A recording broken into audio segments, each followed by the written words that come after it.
Witt felt like his life was finally complete when he stumbled across his perfect match online.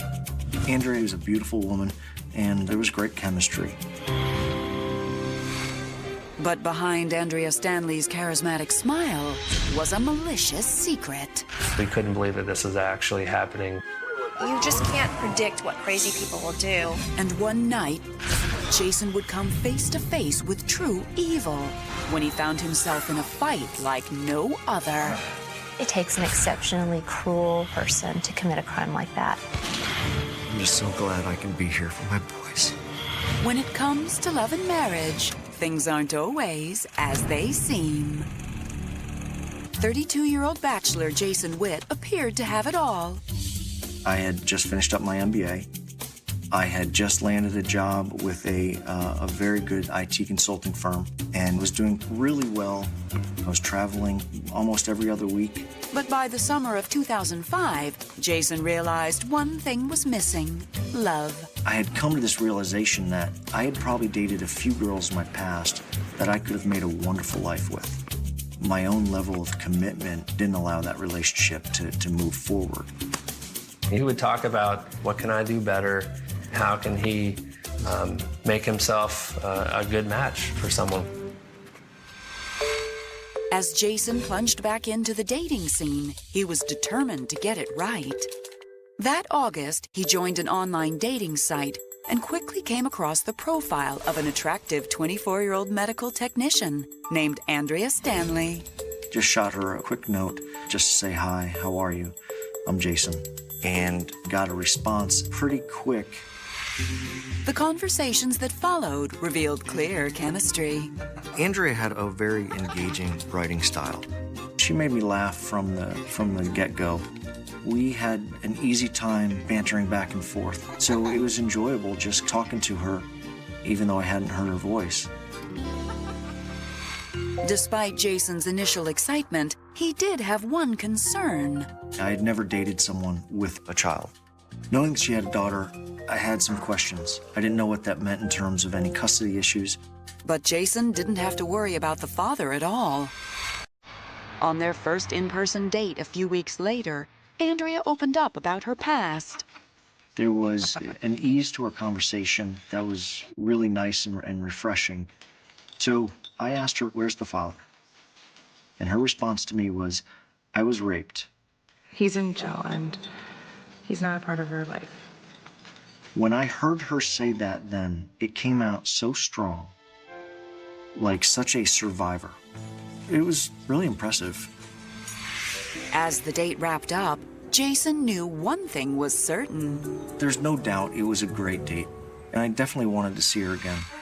As 2005 came to a close, their relationship continued to blossom. We were just kind of taking the natural steps that you'd expect in any serious relationship.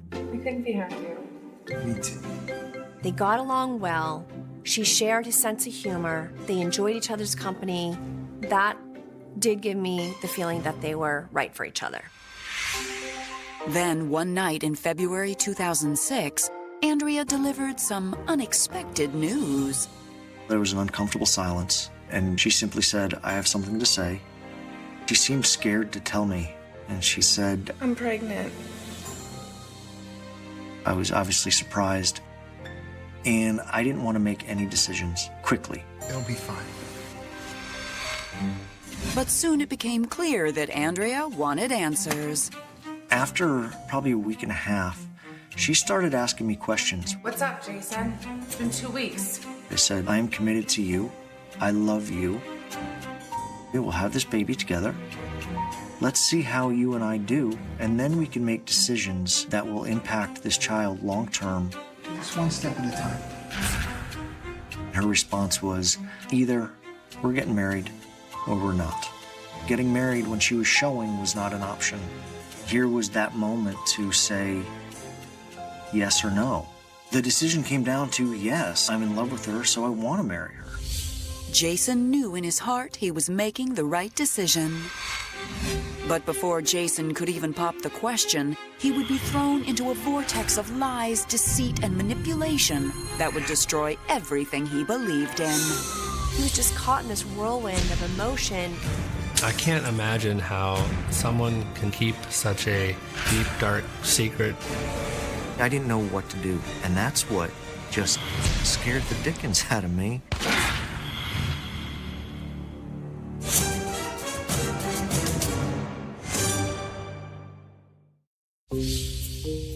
In April 2006, Jason Witt couldn't be happier to be in love with Andrea Stanley, the future mother of his first child.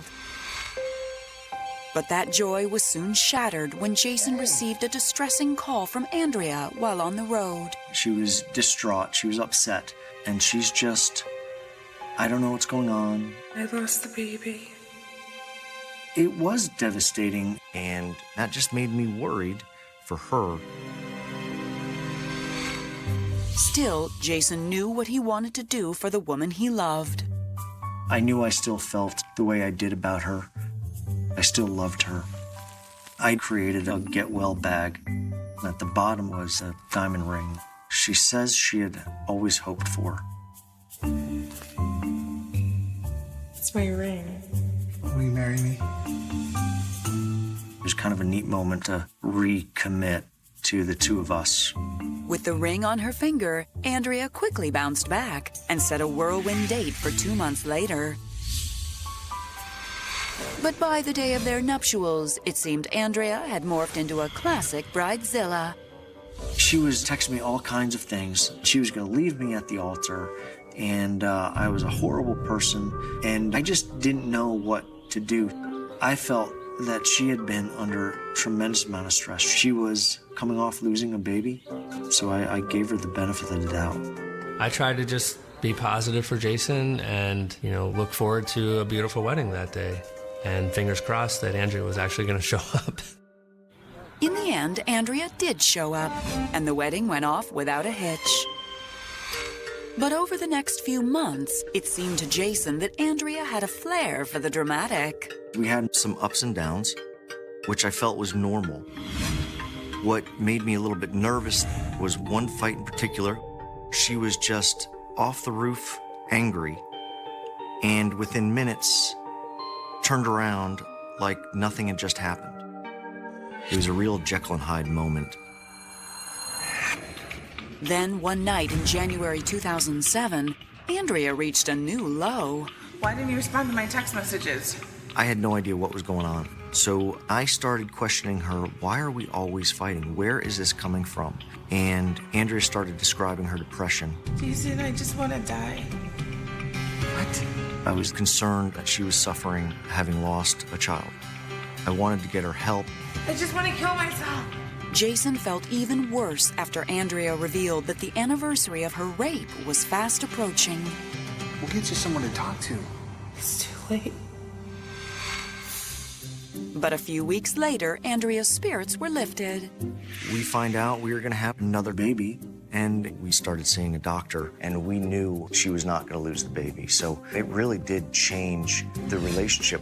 We were both ecstatic. Jason was excited to be a father. I could definitely tell that this was something that he always wanted. By the time she gave birth to their son that November, it seemed Jason and Andrea were finally hitting their stride. We were both ecstatic. The first time holding my son, it just brought tears to my eyes.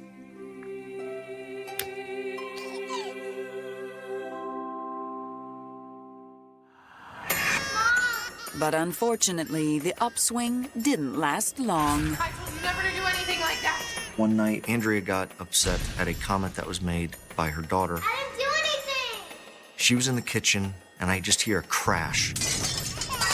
Go to your room! Andrea! I run over, and then there's just broken glass all over the tile floor. She just had a fit of rage, and she just scared the heck out of me. So I said to her, Give me our son! Give me our son! Mom! It's okay, sweetie. You'll be fine. Give me our son! she would not hand me the baby. With no other choice, Jason called the police, which caused Andrea to pack both kids in the car and take off. At that point, I had no idea what she was capable of. It was just the tip of the iceberg.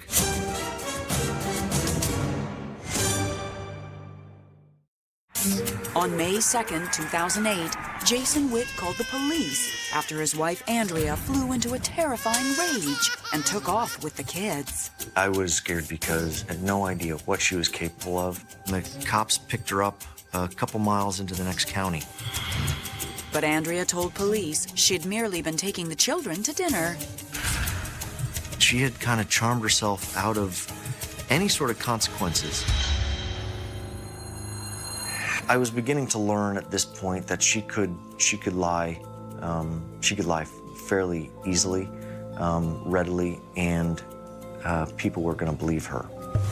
I began to question the reality of the stories that she told me early on in our marriage, and I'd begun to wonder whether or not she had really been raped. And by December 2008, Jason was even more certain that his instinct was right. We had an argument, and Andrea had gone home to her parents, and her mom called me. And so my question to her mom was, Did she ever get any help after her rape? her mom's response was, huh? And I said, she was not raped, was she? And her mom's response was, you need to speak to Andrea. When Andrea finally returned home later that night, Jason did just that. We need to talk. She said to me, I was married. I didn't want you to find out. She told me that he did rape her, but she told me that he was the son of a prominent person in town. Her parents pressured her into marrying him anyway. Jason didn't believe a word she said. The dam broke because everything I believed about this woman was a lie. But despite it all, Jason wanted to somehow save the marriage. He believed that counseling was the best next step. I was shocked. I was very vocal with Jason in telling him that she was not going to change. But Jason was committed to the relationship. Things were good for at least a couple weeks, and she got pregnant again. I was happy, but Andrea can never follow through with counseling. So that was when I realized that I don't have a partner in this. This isn't a marriage if there's only one person fighting for it. With that, Jason felt there was only one thing to do. Leaving a pregnant woman was not an easy decision for me at all. On September 4th, 2009, after 3 years of marriage, Jason filed for divorce. He hoped the worst was behind him, but he was wrong. The day I filed for divorce was the day I basically set off a nuclear bomb. After giving birth to a second son, Andrea fought tooth and nail to keep their children from Jason. For over 2 years, a custody battle of epic proportions played out between the two of them. Jason and Andrea were basically sharing custody. She initiated 6 false allegations of child abuse against him with Child Protective Services, alleging all manner of child abuse. She initiated 2 or 3 police investigations against him as well. Every month I was dealing with a new accusation. I was dealing with accusations just left and right. This was just a harrowing experience because when you're dealing with children, all she had to do was cry wolf and the courts were going to believe her. But when all allegations against Jason were proven false, a judge finally held Andrea in contempt and ordered her to allow visitation immediately. I knew that Andrea was backed into a corner. For the first time, someone of authority had let her know that there were truly consequences to all this stuff that she was doing. Over the next several weeks, Jason was surprised to hear very little from his ex. There were no accusations. It was just quiet. And it felt good. It was her weekend to have the kids. So I dropped off the kids with Andrea and I met some friends and we went out and watched the Super Bowl. After getting home, I just went straight to my bedroom and I just crashed.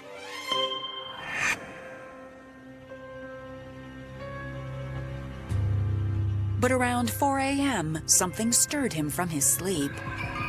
I remember hearing a shuffle right next to my bed. And I felt a crack right against my head. I can't see, it's dark. I don't know what's going on. And a big pop went off. And at that moment, I knew whoever it was had a gun. And what he saw next would send his world spiraling out of control. I was letting out whatever sound I could, and it was just a shriek. In the early morning hours of February 6th, 2012, Jason Witt found himself under attack. I knew whoever it was had a gun, so I flipped the light on. Andrea! And Andrea is standing there, staring me down. My head was racing. I'm just wired at this point, adrenaline just running like crazy. Turn over.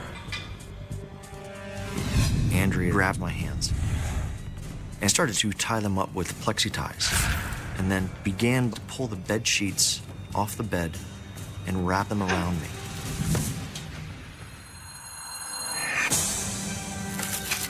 Andrea! No! You're gonna kill me! I'm not gonna kill you, Jason. I love you. Stop struggling. I couldn't breathe, and I could feel the plexi cuffs just loosening just that little bit. Eventually, I just pulled my arms out of the plexi cuffs, put a hole through the saran wrap. I started going after her, and the gun goes off.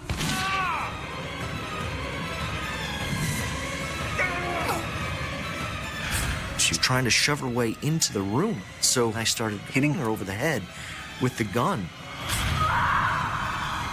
I shut the door and I locked it and called 911. I told them my ex-wife broke in. She tried to kill me. I need help. I don't know if she's still in the house. I don't know what's going on, but I need help. I need an ambulance and I need police here quick. As police arrived, Andrea was nowhere to be found, and Jason was rushed to the emergency room. He had no clue until he arrived at the hospital that he'd been shot point blank in the face. The bullet went through my cheek, under my ear, and out my neck, and didn't hit anything major. It's an absolute miracle. Meanwhile, police located Andrea at a different hospital almost 4 hours away. She told sheriff's deputies that she had been a victim of domestic violence, that her husband had beaten her with a gun. She made claims that it was not her fault and that she was defending herself. Even after committing this horrible attack and then getting arrested at the hospital, Andrea was still lying. It was shocking to me that she thought anyone would believe it. Fortunately, all of Andrea's previous actions against Jason spoke volumes. She was placed under arrest for aggravated assault for causing serious bodily injury with a deadly weapon. Only a sick person can do this kind of thing. To walk in and torture him. God knows what her plan was. I mean, it's got to be the utmost evil.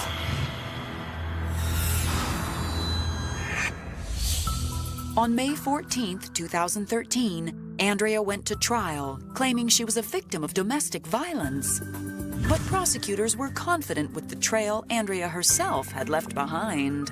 One of Andrea's boyfriends testified about the things that she had done with him that were very, very similar to what Jason had gone through. There was also evidence from a psychiatrist that she was a habitual liar. There was clear proof that Andrea had a disturbing pattern of terrorizing the men in her life. I think Andrea is a very miserable, sad, sick individual. And it's just sad that her demons really ran so deep, she couldn't overcome them. After 2 days of testimony, Andrea Stanley was convicted on all counts and was sentenced to 50 years in prison. There was just a huge sense of relief. It just felt like 8 years of absolute hell was finally over. Today, Jason continues to question everything he ever knew about Andrea. I keep wondering how all this happened. I mean, there isn't a single word that she ever told me that I can truly rely on as honest truth. And when he thinks about committing to a relationship, Jason keeps his focus on the people who matter most. Jason has really stepped up. He is a full-time single dad. I think this has really turned him into a stronger person for the long run. The boys and I are catching up on what we missed out on. And it's been just unbelievable to watch the kids grow, to have them come out of this situation, especially my oldest. That little kid is my hero. I can't look back on the last couple of years of the time I've spent with my boys without anything but complete joy. Rachel Alvarez thought she was the luckiest girl alive when the man of her dreams became a man of the law. I felt like God gave me Sergio. He made Sergio for me. He seemed very protective over Rachel and very much a man's man. But the badge Sergio wore had little to do with honor. Some people really are just truly bad. And Rachel had no idea that evil had been sleeping beside her all these years. It was monstrous. He had the wool pulled over everybody's eyes. It was like a fire. I lost everything. Everything. When it comes to love and marriage, things aren't always as they seem. After being adopted as a baby, Rachel Shubin felt like she had always been searching for her place in the world. I always knew I was adopted, so it wasn't shattering, but it wasn't a good childhood. They moved a lot, my adopted family, so I was always the new kid. I felt like I didn't belong. Rachel dreamed of settling down and having a family of her own someday. She always wanted a stable family, something that she didn't have when she was growing up.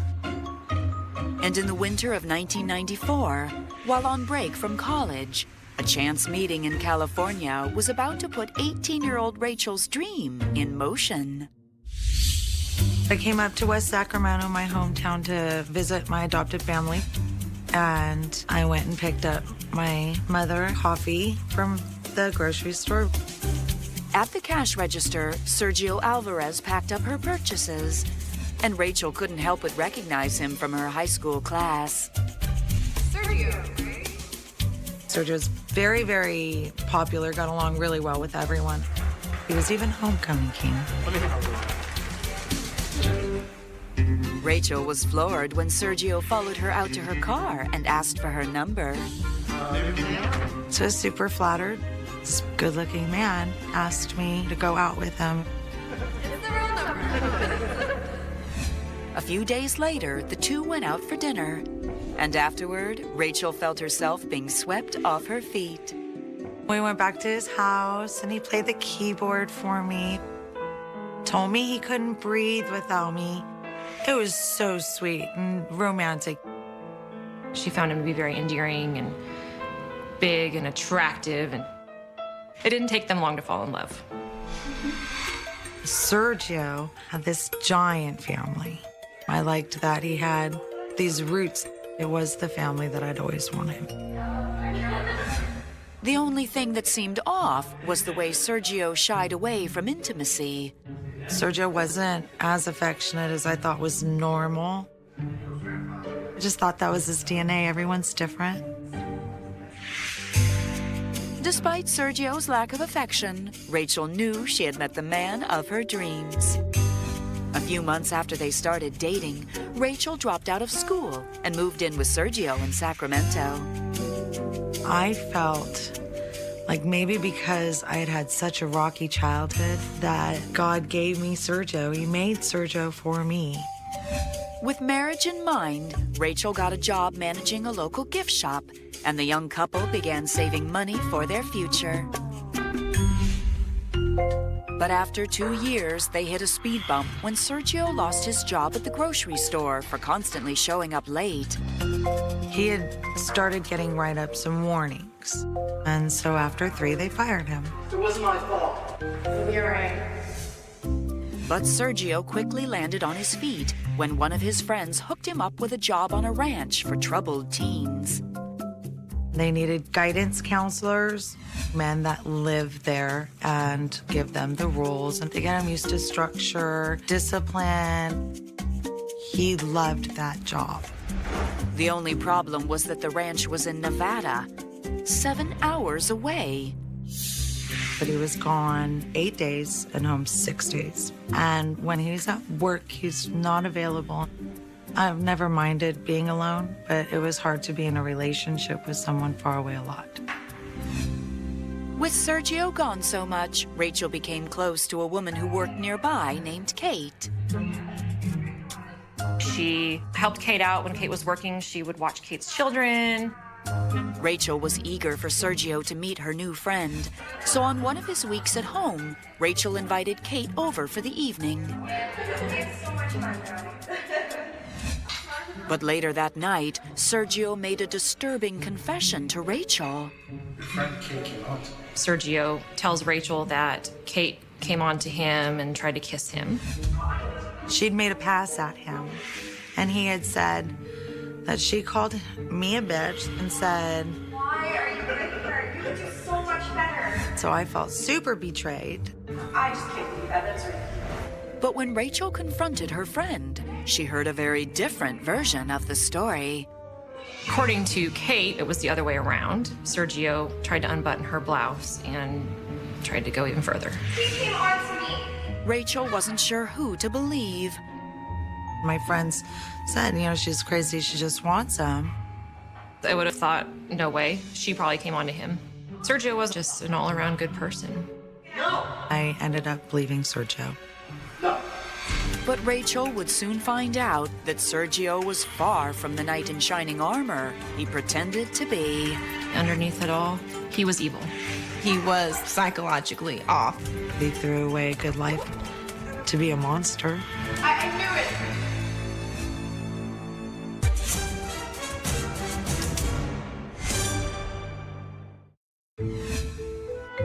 In their 4 years together, Rachel Shubin and Sergio Alvarez had faced their share of challenges. Then, in the fall of 1998, Sergio came home from his job on a ranch in Nevada with more bad news. What's going on? What happened? Lost my job. He said that a boy had made an allegation that he was too rough in one of the restraining moves that they were allowed to make on kids when they became out of hand. Rachel, it was not my fault, all right? Sergio was let go, and Rachel decided to just be glad he was home. I was so relieved that he wasn't going to be gone all the time. Luckily, someone in Sergio's large network of friends quickly helped him land a new job delivering baked goods in the neighborhood. He's coming home at 3 p.m. every day. The job was perfect for that time in our life. I couldn't have been happier. In the fall of 1999, almost 5 years after they started dating, Sergio and Rachel finally wed. Within a year, the newlyweds welcomed a baby girl, and 2 years later, Rachel was pregnant again with a little boy. Sergio had given Rachel the family she'd always dreamed of. They seemed very happy. Sergio seemed like a great father. He was always protective, always present. But when no one was looking, that Sergio vanished. But he was not attentive. He wasn't responsible. That attitude, it was very hard for me with the kids. They needed a responsible father. In 2004, Rachel learned she was expecting baby number 3. Although Sergio was rarely around to help out at home, she was happy that he was at least supporting them financially. Until one day that fall, when Sergio told Rachel that his supervisor at the delivery company was unhappy with his performance. He's being warned. He didn't take it seriously, so they suspended him. And then after careful review, decided not to bring him back. How many times is this gonna happen? All Rachel could think about was how they were going to get by.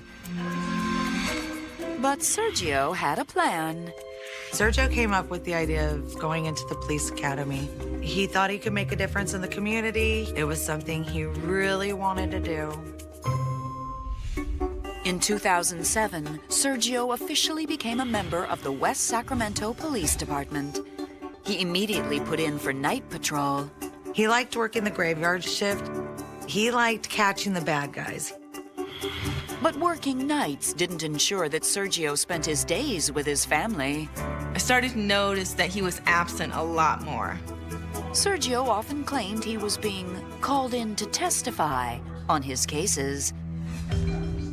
And the extra hours were beginning to take their toll. Rachel, what is this? He became mean all the time. He'd bait me into arguments. I can't do anything right. It was just impossible to please him. Rachel felt instinctually that something was off, and one night in March 2010, she discovered why. A woman messaged me, and I didn't know who this lady was. The woman claimed that Sergio had been deceiving Rachel, and this time, there was a shocking set of facts that not even Sergio could deny. I'm devastated because it's true. This is real. Look me in the eye, Sergio. Is it true?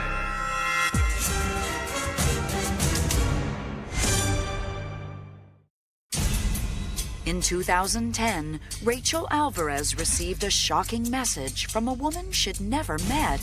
Even though I didn't know her, she said that she couldn't stand that I was being subjected to so much behind my back. She had to do the right thing. She said that Sergio was having an affair. The woman said that Sergio had been romantically involved with one of her friends for over a year. She had dates and times and situations that she wouldn't know unless what she was telling me were in fact true. When Rachel confronted Sergio, he reluctantly admitted to the affair. You're sorry. My heart was broken. It's been going on for a year? He was very remorseful. Said he loved only me.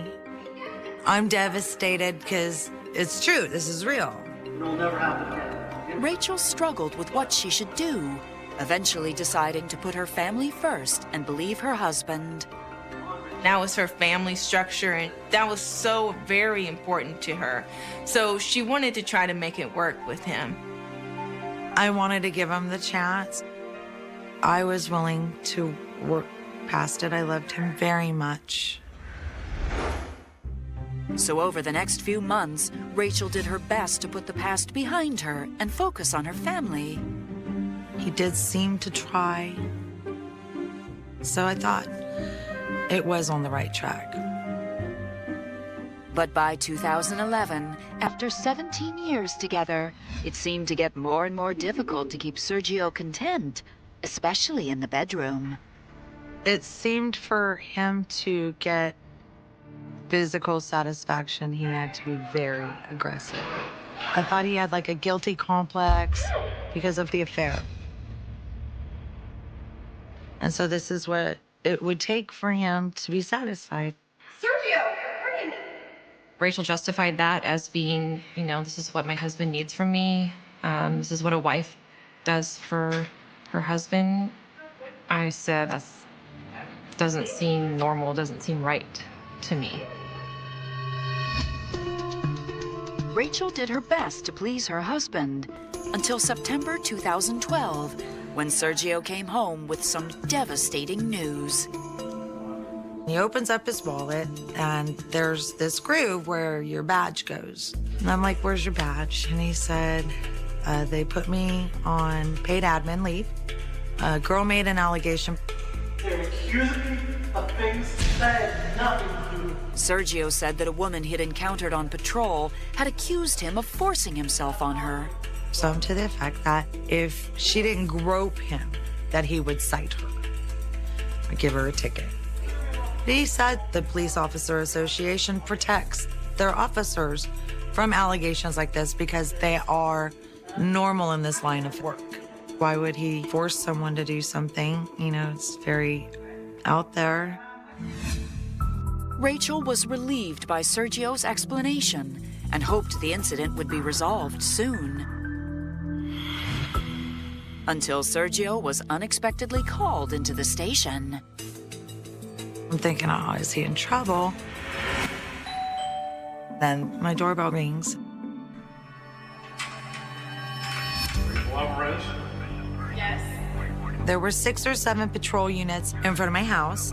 I was in shock. What is going on? Rachel may have thought her marriage had hit rock bottom, but the real nightmare was only just beginning. You think you know someone, but you really don't. He would put that uniform on, and he got carried away with the power. I think he just snapped.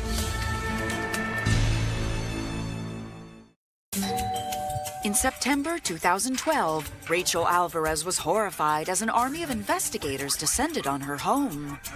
They had a search warrant with specified items that a judge had signed and given them permission to obtain. I was so terrified. They took all of their cell phones, their computers, tablets, anything that had any kind of communication technology. When Sergio returned, he told Rachel the allegations were more serious than he originally thought. What's going on? What now? They've taken DNA from him. I did not know what to think. This is all new, scary territory for me. And after 2 months with no word from investigators, Sergio finally sat Rachel down and showed her something shocking. It was a link to sex addiction in police officers. He told me I'm a sex addict. I could be in a lot of trouble. Sergio admitted he'd had many affairs during their marriage. There's been a lot of them. He also told her that the current police investigation hanging over his head was serious. Please don't leave me. Rachel was torn. I loved him. I have a sense of loyalty to him. I don't want to be his wife, but I don't want to turn my back on him either. Rachel reluctantly agreed to stand by him. And later that night, she tried to learn everything she could about Sergio's addiction. In doing research to sex addiction, there are links to sexual predators' behavior. And that's when I read My Husband in Black and White. Something clicked in her head. Looking back, she could see the different traits. With every word, Rachel's eyes were open to the reality she'd been living in, and she thought back to Sergio's lack of intimacy and aggressiveness in bed. But I also began to remember the allegations from early in our relationship from Kate. He came on to me. And thought there might actually be substance to it. So I started thinking he really was a sexual predator. That's the moment I started fearing him. I knew I needed to get out. Over the next few months, Rachel quietly formulated a plan. And on January 3rd, 2013, she told Sergio she was taking the children out for the day. But instead, she packed up the car and fled to Florida. She had to be scared to take her kids, drive all the way across the country. Only fear can drive a woman to do that. And Rachel escaped not a moment too soon. 2 months later, Sergio was indicted on 35 counts, including aggravated kidnapping, rape, sexual penetration, and oral copulation by use of authority and duress. A woman came forward and said that she had been picked up by him and felt threatened to the point that she felt she needed to perform sexual favors in exchange for not going to jail. Eventually, investigators linked him to 5 more victims. The charges were more than I could wrap my mind around. I was physically ill for 2 weeks. At his trial in February 2014, Sergio pleaded not guilty, claiming the women's stories couldn't be trusted. But the prosecution argued that Sergio was a sexual predator who used his badge to hunt his victims. He would check the system for active warrants and pick names of women that he felt he could victimize. He'd take them in his car to some remote locations, wooded lots, back alleys, and they would have sex. Do me this favor, you won't go to jail. With DNA and victim testimony, there was no denying the truth. The physical evidence was overwhelming. I was just in shock. After 2 weeks of testimony and 9 days of deliberations, Sergio Alvarez was found guilty of 25 felony counts of rape, oral copulation by duress, and aggravated kidnapping. He was sentenced to 205 years in prison. Sergio put that uniform on, and he got carried away with the power that he had and used it against these women. You can't prepare yourself for the father of your children and the man you give 18 years of your life to be a monster. I think there was something always wrong with Sergio.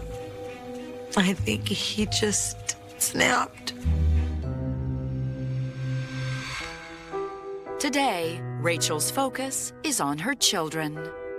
Sergio was like a firestorm that destroyed the home I built for my children and the roots that I'd always wanted for them. It's always going to be hard, but my children ground me. It's a tough road, but she's still standing and she's not going down, and she's going to be there for her children. Rachel is now content to have stepped out of Sergio's shadow and into her own future. I don't feel sorry for myself, and I'm not ashamed of myself. I'm ashamed of him. I'm not going to be a victim. I'm going to be a survivor. The last thing anyone remembered about Elena Mercer was the sound of her car leaving. It was late. The streets of Orlando were still warm from the day's heat, but the darkness had settled over the neighborhoods, swallowing the last traces of daylight. Somewhere beyond the houses, traffic moved along the distant highways. Neon signs flickered. Air conditioners hummed behind closed windows. Elena drove away alone. No one knew that they were watching the final confirmed moments of her life. By the next morning, she would be missing.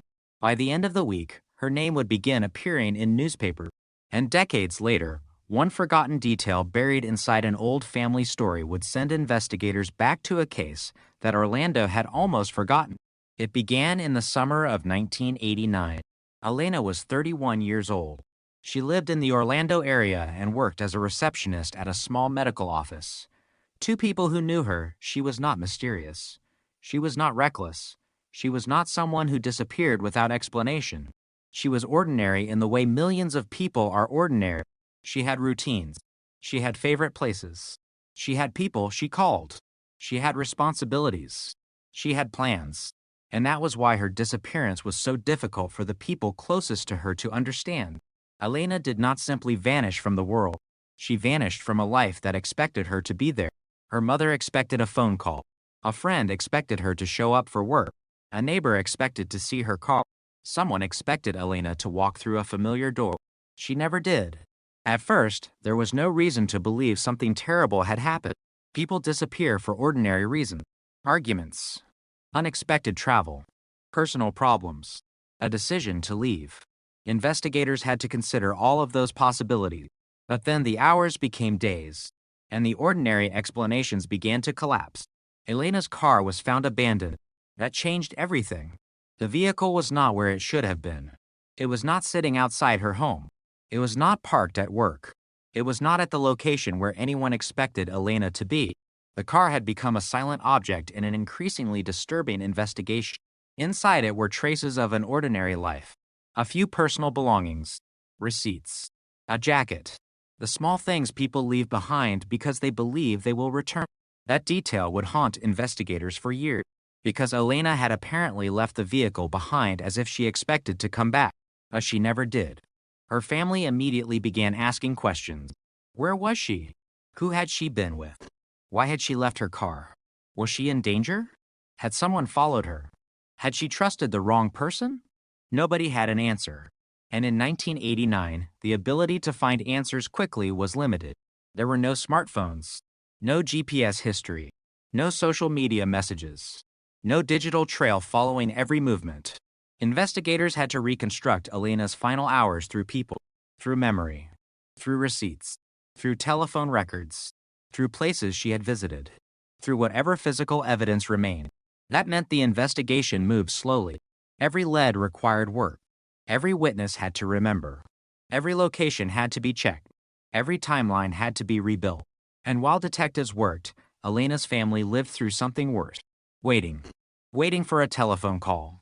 Waiting for someone to knock on the door. Waiting for a police officer to say they had found her. Waiting for an explanation. At first, hope was stronger than fear. Maybe Elena would walk back into her mother's house. Maybe she had left town. Maybe she was somewhere safe. Maybe there had been a misunderstanding. But as days passed, hope became mixed with something darker. Fear. The first search produced nothing. The second search produced nothing. Then the newspapers began describing the disappearance. A photograph of Elena appeared. Her face became familiar to strangers. People who had never met her began looking at her picture. The public was asked to remember her, to watch, to call authorities if they saw something. But Orlando was growing. People came and went. Roads carried traffic through the city day and night. There were hotels, motels, apartment complexes, shopping centers, highways leading in every direction. Someone could disappear from one part of Central Florida and be hundreds of miles away before anyone understood that they were gone. That possibility made the search even harder. Investigators needed a starting point. They had Elena's vehicle. They had her known movements. They had people who had spoken with her. And they had one detail that would become increasingly important. Elena had told someone she was worried. Not terrified. Not hysterical. Just worried. The kind of statement people make when they believe they can handle something themselves. That detail was never enough to explain what happened. But years later, it would become one of the most important pieces of her story, because Elena had apparently noticed something before she disappeared. Someone. Something. A pattern. But she never explained it completely. And the person who heard those words did not understand their significance at the time. That is one of the cruelest features of cold cases. A sentence can sound meaningless when it is spoken. Years later, it can become evident. The person who heard Elena's warning would remember it differently after she vanished. They would replay the conversation. They would think about every word. They would wonder whether they should have asked more questions, whether Elena had been trying to tell them something, whether she had been asking for help without actually saying the word. But by then, Elena was gone. And whatever she had been afraid of was gone with her. The investigation continued. Detectives followed the obvious possibilities. People close to Elena were questioned. Friends, coworkers, acquaintances, anyone who might have seen her during the final days. Some accounts matched. Others did not. Small contradictions appeared. Nothing dramatic. Nothing that immediately pointed toward a killer. Just gaps. A time that did not match. A conversation remembered differently. A person who claimed not to have seen Elena but later admitted they had. None of those details alone proved anything. But together they created an uncomfortable feeling. Something was missing. The problem was that investigators did not know what. Elena's disappearance became one of those cases that refused to produce a clean answer. There was no obvious crime scene. No confirmed body. No reliable eyewitness to her final moments. No confession. No single piece of evidence capable of telling investigators what happened. The case began to cool. Then colder. Then almost silent. Years passed. Orlando changed. Buildings changed. Neighborhoods changed. Businesses closed. New roads appeared. People moved. Some witnesses died. Others forgot. Elena's family grew older. But they never stopped remembering her. Her mother kept photographs. Her friends kept memories. The disappearance became part of the family's private history, a wound that never fully closed, because there is something different about losing someone without knowing what happened. Death gives a family an ending. A disappearance gives them a question.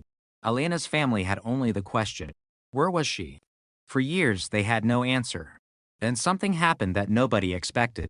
A forgotten box appeared. It had been stored inside a relative's home for decades. Old photographs, receipts, letters, personal papers, the kind of things families keep because throwing them away feels impossible. Inside the box was something Elena had written. Not a confession, not a name, not a dramatic revelation, just a few lines. But one sentence stood out. It referred to a place Elena had visited shortly before she disappeared, a place investigators had never associated with the case. The location was not where her car was found. It was not her workplace. It was not her home. It was somewhere else. And beside the reference was a name that had never appeared prominently in the original investigation. That discovery changed the direction of the case, not because the note proved anything. It did not. But because it gave investigators a new threat, a new location, a new person, a reason to reopen questions that had been considered settled. The forgotten document had survived almost for decades. The ink was faded. The paper was fragile. But the information was still readable. And suddenly, detectives had something they had not possessed in 1989. Context. They knew Elena had been thinking about that location. They knew she had written the name. They knew the note existed before her disappearance. And now they had to determine why. The person named in the document was still alive. That alone was extraordinary. For decades had passed. But the person was still living in Florida. Investigators located him. They approached carefully. They did not accuse him. They asked questions. What did he remember about Elena? Had he known her? Had he seen her before she disappeared? Did he remember the location mentioned in the note? At first, his answers appeared ordinary. He remembered Elena. He admitted knowing her. But he insisted their relationship had been brief. He said he had not seen her after the night she disappeared. Then investigators showed him the note. His reaction changed. It was subtle. But it was enough to make detectives pay attention. He recognized the handwriting. He recognized the place. And then he said something that immediately raised a new question. He claimed Elena had never been there alone. That statement was not a confession. It was not proof. But it contradicted another part of the old timeline. Because if Elena had been there with someone else, investigators needed to know who. For decades, nobody had been looking for that person. The investigation had been focused on Elena's known circle. The new document suggested there had been another connection, another relationship, another part of her life that had never been fully understood. And suddenly, the victim's story became more important than the crime theory. Who was Elena really during those final weeks? What was she worried about? Why had she written the name? Why had she gone to that location? And why had nobody known? The answers would not come from a dramatic confession. They would come from Elena herself, from her old letters, her photographs, her work records, her friendships, her private life. The investigators began reconstructing Elena as a person rather than simply a missing victim. They discovered details that had never made it into the original news coverage. She had been planning changes in her life. She had been considering leaving her job. She had talked about moving. She had expressed concern about someone she believed was watching her. None of those details proved that she had been targeted, but together they painted a picture of a woman whose life had become more complicated than her family realized. And that was when the case began to shift. For years, Elena had been remembered primarily as the woman who disappeared. Now investigators were beginning to understand the woman she had been before disappearing. Her fears, her ambitions, her relationships, her secrets, her unfinished plans. And one detail kept returning. The same name, the same place, the same question. Why had Elena written it down? The answer was hidden inside a piece of evidence that had been sitting unnoticed for decades. And when investigators finally understood what that evidence meant, the cold case would take a turn nobody in Orlando expected. The name on the old paper was not enough to solve a disappearance, but it was enough to make detectives look again. For decades, Elena Mercer had existed in the case files as a woman who vanished in Orlando in 1989. Her photograph had faded. The original reports had yellowed. The people who had once been questioned had grown older. Some had moved away, some had died, others barely remembered the investigation. But Elena's family remembered everything. They remembered her voice. They remembered the way she laughed. They remembered the small routines that made her recognizable. And they remembered the strange change in her during the final weeks before she disappeared.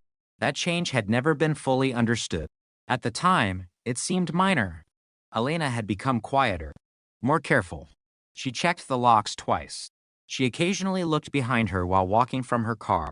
She had told one friend that she felt someone was paying too much attention to her, but she never gave a name, never explained exactly why. And that was the problem. A fear without an explanation is difficult to investigate. Detectives could not arrest someone because Elena felt watched. They could not search a house because she seemed nervous. They needed something concrete. In 1989, they did not have it. So the investigation followed the evidence that existed. Her car, her last known movements, her workplace, her friends, her family, the people she had spoken to, the places she had visited, the search areas. Everything was checked. Nothing produced the answer. Then the case began to cool. And when a case cools, time becomes its enemy. Witnesses forget. Records disappear. People move. Evidence deteriorates. The original investigators retire. The next generation has to learn the case from old paperwork. That is what made the discovery of Elena's old note so important. It was not new evidence. It was old evidence, but it had been invisible. The note had been stored inside a family box for decades. No one had realized its significance.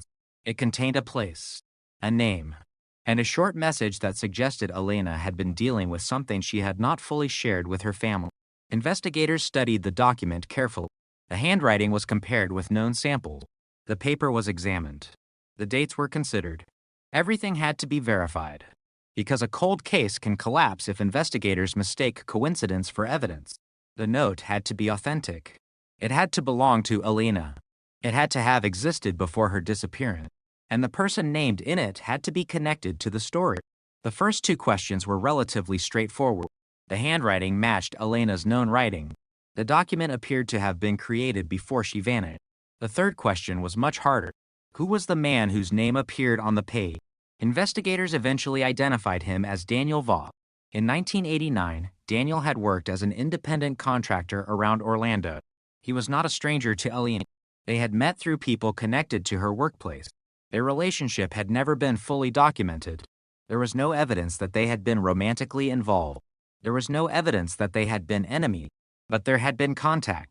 That contact mattered now. Detectives began rebuilding Daniel's life in 1989. Where had he lived? Where had he worked? Who knew him? Where had he gone during the days surrounding Elena's disappearance? And most importantly, what had Elena wanted from him? Daniel agreed to speak with investigators. His first interview produced little. He said he remembered Elena. He remembered her as friendly. He denied knowing anything about her disappearance. He said he had no idea why she would have written his name. But when detectives asked about the location mentioned in Elena's note, his answer became less certain. He said he had been there. That was significant. The location had not been mentioned in the original investigation. Now investigators had confirmation that both Elena and Daniel had connections to it, but that still did not establish a crime. Two people can visit the same place. Two people can know each other. A handwritten note can mention someone's name for countless reasons. Investigators needed more, so they went backward. They reconstructed Elena's final week. Monday, work. Tuesday, a phone call. Wednesday, a meeting. Thursday, an unexplained change in her routine. Friday, the final known movements. Each detail was placed against the others. The timeline began to develop gaps. Some were small, others were more troubling. One witness remembered seeing Elena near the location mentioned in the note. Another remembered a vehicle. The description did not match Elena's car. It was dark. It was parked across the street. The witness had not thought much of it at the time. Why would they? People see cars every day. People see strangers every day. In 1989, nobody expected an ordinary evening to become evidence decades later. But investigators now had a reason to ask questions. What vehicle was it? Who owned it? Had anyone seen it again? Could the witness remember the driver? The witness struggled. 40 years had passed. But one detail remained. A distinctive rear window decal. That detail allowed investigators to search old registration records. The vehicle had been sold twice. The original owner was dead. The second owner could not be located. But the records revealed something unexpected. The vehicle had been registered to a company connected to Daniel Vaught. Suddenly, the case had a second connection. Elena, Daniel, the location, the vehicle. 4 pieces. Still not enough, but enough to continue. Detectives returned to Daniel. They asked about the vehicle. He initially denied remembering it. Then he changed his answer. He said the company had several vehicles. He could not remember who used which one. That answer was possible. But investigators noticed something else. Daniel had previously told them he barely knew Elena. Now they knew she had written his name. They knew she had visited the same location. They knew a vehicle connected to him had been seen nearby. The story was becoming less simple. Still, there was no direct evidence that Daniel had harmed Elena. Investigators needed to avoid making the same mistake that had damaged other cold cases. They could not build a theory and force every fact to fit. They had to follow the evidence. That meant returning to Elena, her life, her decisions, her fears, her relationships. The investigation discovered that Elena had been planning to leave her job. She had spoken about finding a different apartment. She had talked about changing her routine. Those plans had initially seemed unrelated. Now detectives wondered whether they were connected to whatever had been troubling her. A friend remembered Elena saying that she had discovered something she wished she had never seen. The friend had forgotten the exact words until investigators showed her the old photograph of Elena. Then the memory returned. Not perfectly, but enough. Elena had been talking about money. Not her own money, someone else's. She believed someone was hiding something. Again, this did not prove anything, but it gave the investigation another direction. What had Elena seen? Why did she care? And why had she written Daniel's name? Investigators began examining Daniel's business records from 1989. Most were gone, but some survived in storage. Old invoices, contracts, receipts, tax documents. The kind of paperwork nobody expects to become evidence in a disappearance investigation. One invoice caught their attention. It was dated 3 days before Elena disappeared. The client was a company Elena had no obvious reason to know, but Daniel had performed work for them. The address was familiar. It was the same general area referenced in Elena's note. The discovery changed the timeline. Elena had not randomly mentioned the location. She had apparently been there. Daniel had a professional reason to be there, and the timing was close to her disappearance. The investigation became more focused, but it was still incomplete. The detectives needed to know whether Elena had gone there willingly. They needed to know why. They needed to know who else was present. And they needed to know what happened afterward. The old witness statements were reopened. A former coworker remembered Elena making a phone call from work. The conversation had been short. Elena had sounded angry, then worried. She had asked whether someone named Daniel was still working in the area. At the time, nobody had thought much about it. Now the question was obvious. Why was Elena asking about him? And why had she been worried? The answer remained unclear. Then another witness surfaced. A former neighbor. She had never been interviewed in 1989 because she moved away shortly after Elena disappeared. She had recently contacted investigators after hearing that the case had been reopened. She remembered something. The night Elena vanished, a man had appeared outside her home. The neighbor had seen him near Elena's car. She could not identify him, but she remembered that he had been standing there for several minutes. Then Elena came outside. They spoke. The man got into a vehicle. Elena followed. That was the last time the neighbor remembered seeing her. The statement was explosive. Not because it proved murder. It did not. But because it potentially placed Elena with another person immediately before her disappearance.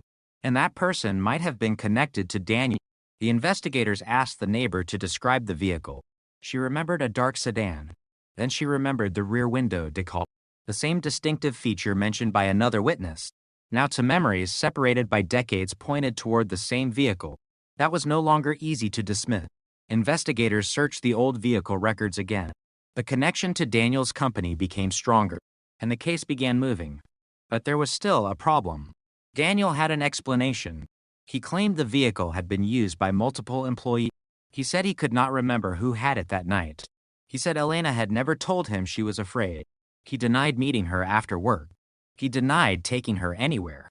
And he denied knowing where she went. The investigators had suspicion. They needed evidence. That meant returning to the physical evidence. Elena's car. If it had been preserved properly, perhaps something remained.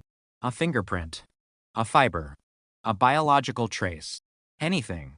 But the vehicle had been processed in 1989.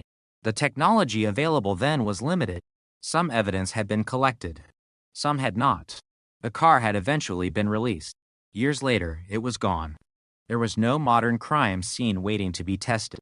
That was another wall created by time. But investigators had one advantage. The original evidence logs. They showed exactly what had been collected. And one item stood out. A small piece of fabric had been recovered from the back seat. At the time, investigators had considered it insignificant. There was no way to connect it to a suspect. No useful database. No modern DNA analysis. The sample had been stored, forgotten, but not destroyed. Now detectives had a reason to test it. The laboratory examination began quietly. No cameras, no press conference, no dramatic announcement. Just a sealed evidence package moving through a modern forensic system. Inside was a fragment of fabric recovered from Elena's abandoned car more than 3 decades earlier. If the sample contained usable biological material, the investigation could change again. If it did not, the case would return to the same dead end. The detectives waited. And for the first time in 37 years, an old piece of evidence had the potential to answer a question the original investigators could never ask. Who had been inside Elena's car? The answer was about to emerge from something almost everyone had forgotten. A tiny piece of fabric. A nearly invisible trace. A piece of the past that had survived long enough for science to catch up. And when the laboratory report finally arrived, investigators realized the cold case had just entered its most dangerous phase. The laboratory report arrived without warning. There was no dramatic knock at the door. No television cameras waiting outside. No sirens. Just a file. A sealed report containing the result of testing performed on a piece of evidence collected from Elena Mercer's car in 1989. For 37 years, the small fragment of fabric had been almost meaningless. Now it had become the most important object in the investigation. The sample was tiny, old, degraded. But modern forensic testing had recovered a usable biological profile. The results did not identify a killer. Not yet. It identified a person who had left biological material on the fabric. Investigators compared the profile against available records. There was no immediate match. That was disappointing. But it was not the end. A profile without a name was still evident. And this was a cold case. Investigators were accustomed to waiting. They began working backward again. Who had access to Elena's vehicle? Who had been inside? Who had touched the back seat? Who might have had legitimate contact with her belongings? The answer could have been almost anyone. A friend, a coworker, a mechanic, a family member, a stranger.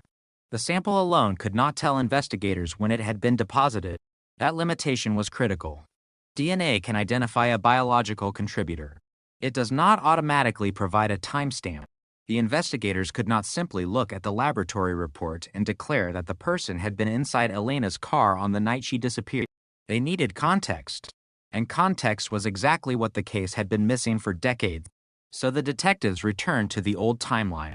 They reviewed every person who had been known to have contact with Elena. They examined the original report. They compared names. They looked at old photographs. They checked employment records. They searched property documents.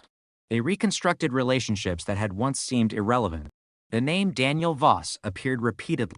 That did not make him guilty, but it made him difficult to ignore. Daniel had known Elena. His business had connections to the location mentioned in her note. A vehicle connected to his company had potentially been seen near Elena, and now investigators had a biological profile from her car. The question became obvious. Could the profile belong to Daniel? There was only one way to find out. Investigators obtained a reference sample through lawful investigative procedure. The comparison was conducted. The result came back. It was not a match. For a moment, the case seemed to collapse. Daniel was connected to Elena. He was connected to the location. His company was connected to the vehicle. But the DNA did not connect him to the fabric. That did not clear him completely. It simply meant the biological evidence did not support the theory that he had left that particular trait. Investigators had to start again. This is the part of cold case work that rarely appears in dramatic headlines. The breakthrough does not always produce the answer. Sometimes it eliminates a theory. Sometimes the most valuable result is a dead end. The detectives went back to the beginning. Who else had been around Elena? There was another name. Michael Rains. He had worked briefly at the medical office where Elena was employed. His employment had ended months before her disappearance. The original investigators had interviewed him. He had denied any close relationship with Elena. The file described him as cooperative. Nothing in the original investigation had connected him to the disappearance.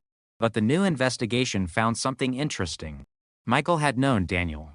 They had worked on several small contracting projects together. That meant their connection was professional, at least officially. Investigators checked Michael's movements around the date Elena disappeared. The records were incomplete. Some information existed. Some did not. He had claimed to be working outside Orlando that week, but an old payroll document placed him closer to the city. Again, that did not prove anything. A person can work in two places. A payroll document can be delayed. A memory can be wrong. Investigators needed corroboration. They located a former coworker who remembered Michael. The coworker remembered something else. Michael had borrowed a dark sedan, not his own vehicle, a company vehicle. The description matched the car that had been seen near Elena's home. The rear window had a decal, the same distinctive decal. 2 witnesses, 1 vehicle, a company connected to 2, and now a DNA profile that still had no name. The investigation had become more complicated, but it was moving. Then investigators found an old telephone record. The record was barely legible. A paper copy preserved in an archived file. It showed a call made to Elena's workplace shortly before her disappearance. The caller had asked for her. The conversation lasted less than 2 minutes. The receptionist who answered the phone had written down the name, Michael. That changed the timeline. The call had not been mentioned in the original reports as significant. There had been no reason to consider it significant. People called workplaces every day, but now investigators knew Elena had been increasingly concerned about someone. They knew she had written Daniel's name. They knew a vehicle connected to the company had been seen near her home, and they knew Michael had called her workplace. The pieces were still scattered, but they were no longer random. Investigators interviewed the former receptionist. She was older now. Her memory was imperfect, but she remembered Elena's reaction. She said Elena had looked uncomfortable after the call. She had asked who was calling. When told it was Michael, Elena had paused. Then she had said she did not want to speak with him. That detail had never appeared in the original public account. Now it mattered. Why did Elena not want to speak with Michael? What had happened between them? Was there a dispute? A personal problem? A misunderstanding? Or something more serious? Investigators needed to know. They searched for Michael. He was still alive. He had moved out of the Orlando area years earlier. He had built a new life, a new career, a new identity far removed from the disappearance. But the past was still waiting. When detectives contacted him, he agreed to an interview. At first, he was calm. He said he remembered Elena. He remembered the office. He remembered making occasional calls. He denied having any conflict with her. Then detectives asked about October 1989. His answer was immediate. He said he had not seen Elena that week. He had been away, working. He gave them a location. The investigators checked it. The records did not completely support his story. There was a gap, several hours, a gap that might have been innocent or might have been important. The detectives asked him again. His answer changed slightly. He said he might have returned to Orlando briefly. He could not remember why. That was the first major inconsistency. Not enough for an arrest. Not enough for an accusation, but enough for another interview. And enough to make investigators examine his past more closely. They discovered that Michael had left the company shortly after Elena disappeared. That fact had never seemed unusual. People changed jobs. Businesses changed. Life moved on. But now the timing caught investigators' attention. They wanted to know why. Michael said he had found better work. That was possible. But employment records showed he had left abruptly. No notice. No transition. No clear explanation. And then there was the vehicle. The company had documented its use. The dark sedan had been assigned to Michael during the period surrounding Elena's disappearance. That did not prove he drove it that night, but it placed him in possession of the same vehicle described by witnesses. Investigators now had 3 separate lines of evidence pointing in the same direction: the witness memory, the company records, the telephone call. And still, the case lacked the one thing detectives wanted most: a direct connection between Michael and Elena at the moment she disappeared. The DNA profile remained unidentified, so the laboratory was asked to perform additional analysis. The sample was too old for some techniques, but the profile was strong enough to explore broader possibilities. Investigators considered whether relatives of the unknown contributor might appear in available databases. The process was complicated. The sample could not simply produce a name, but genetic information could potentially reveal family relationship. That meant the person who left the trace might not be directly identifiable. A relative might be, and a relative could lead investigators toward a family. That possibility changed the strategy. The investigation became a search through relationship. If the profile belonged to Michael, a relative might connect. If it belonged to someone else, that family might lead detectives somewhere entirely different. The detectives waited. And while they waited, they returned to Elena's life. That part of the case had always been overshadowed by the disappearance. But now it became essential. Who was Elena seeing? Who did she trust? Who did she avoid? Who knew about her concerns? Who knew about the location in her note? Her friends described her as independent. She had plans. She had ambitions. She was not someone who wanted her family constantly involved in her personal affairs. That made sense. People often keep problems private, especially when they believe they can handle them. But Elena's private life had contained something that frightened her, and someone had been connected to it. A friend remembered another conversation. Elena had told her that she had made a mistake by trusting someone. The friend assumed she meant a relationship. Elena did not clarify. She changed the subject. At the time, nobody pushed her. Years later, that moment seemed different. The friend could still remember Elena's expression. She had been serious. Not angry. Not dramatic. Afraid. That memory became another piece of the reconstruction. The detectives began asking whether Elena had been preparing to expose something. Her note suggested a connection. Her concern suggested another. The location suggested a third. And now there was a vehicle. A cold case investigators know better than anyone that patterns can be deceptive. For clues can point in one direction and still lead nowhere. The evidence had to be tested.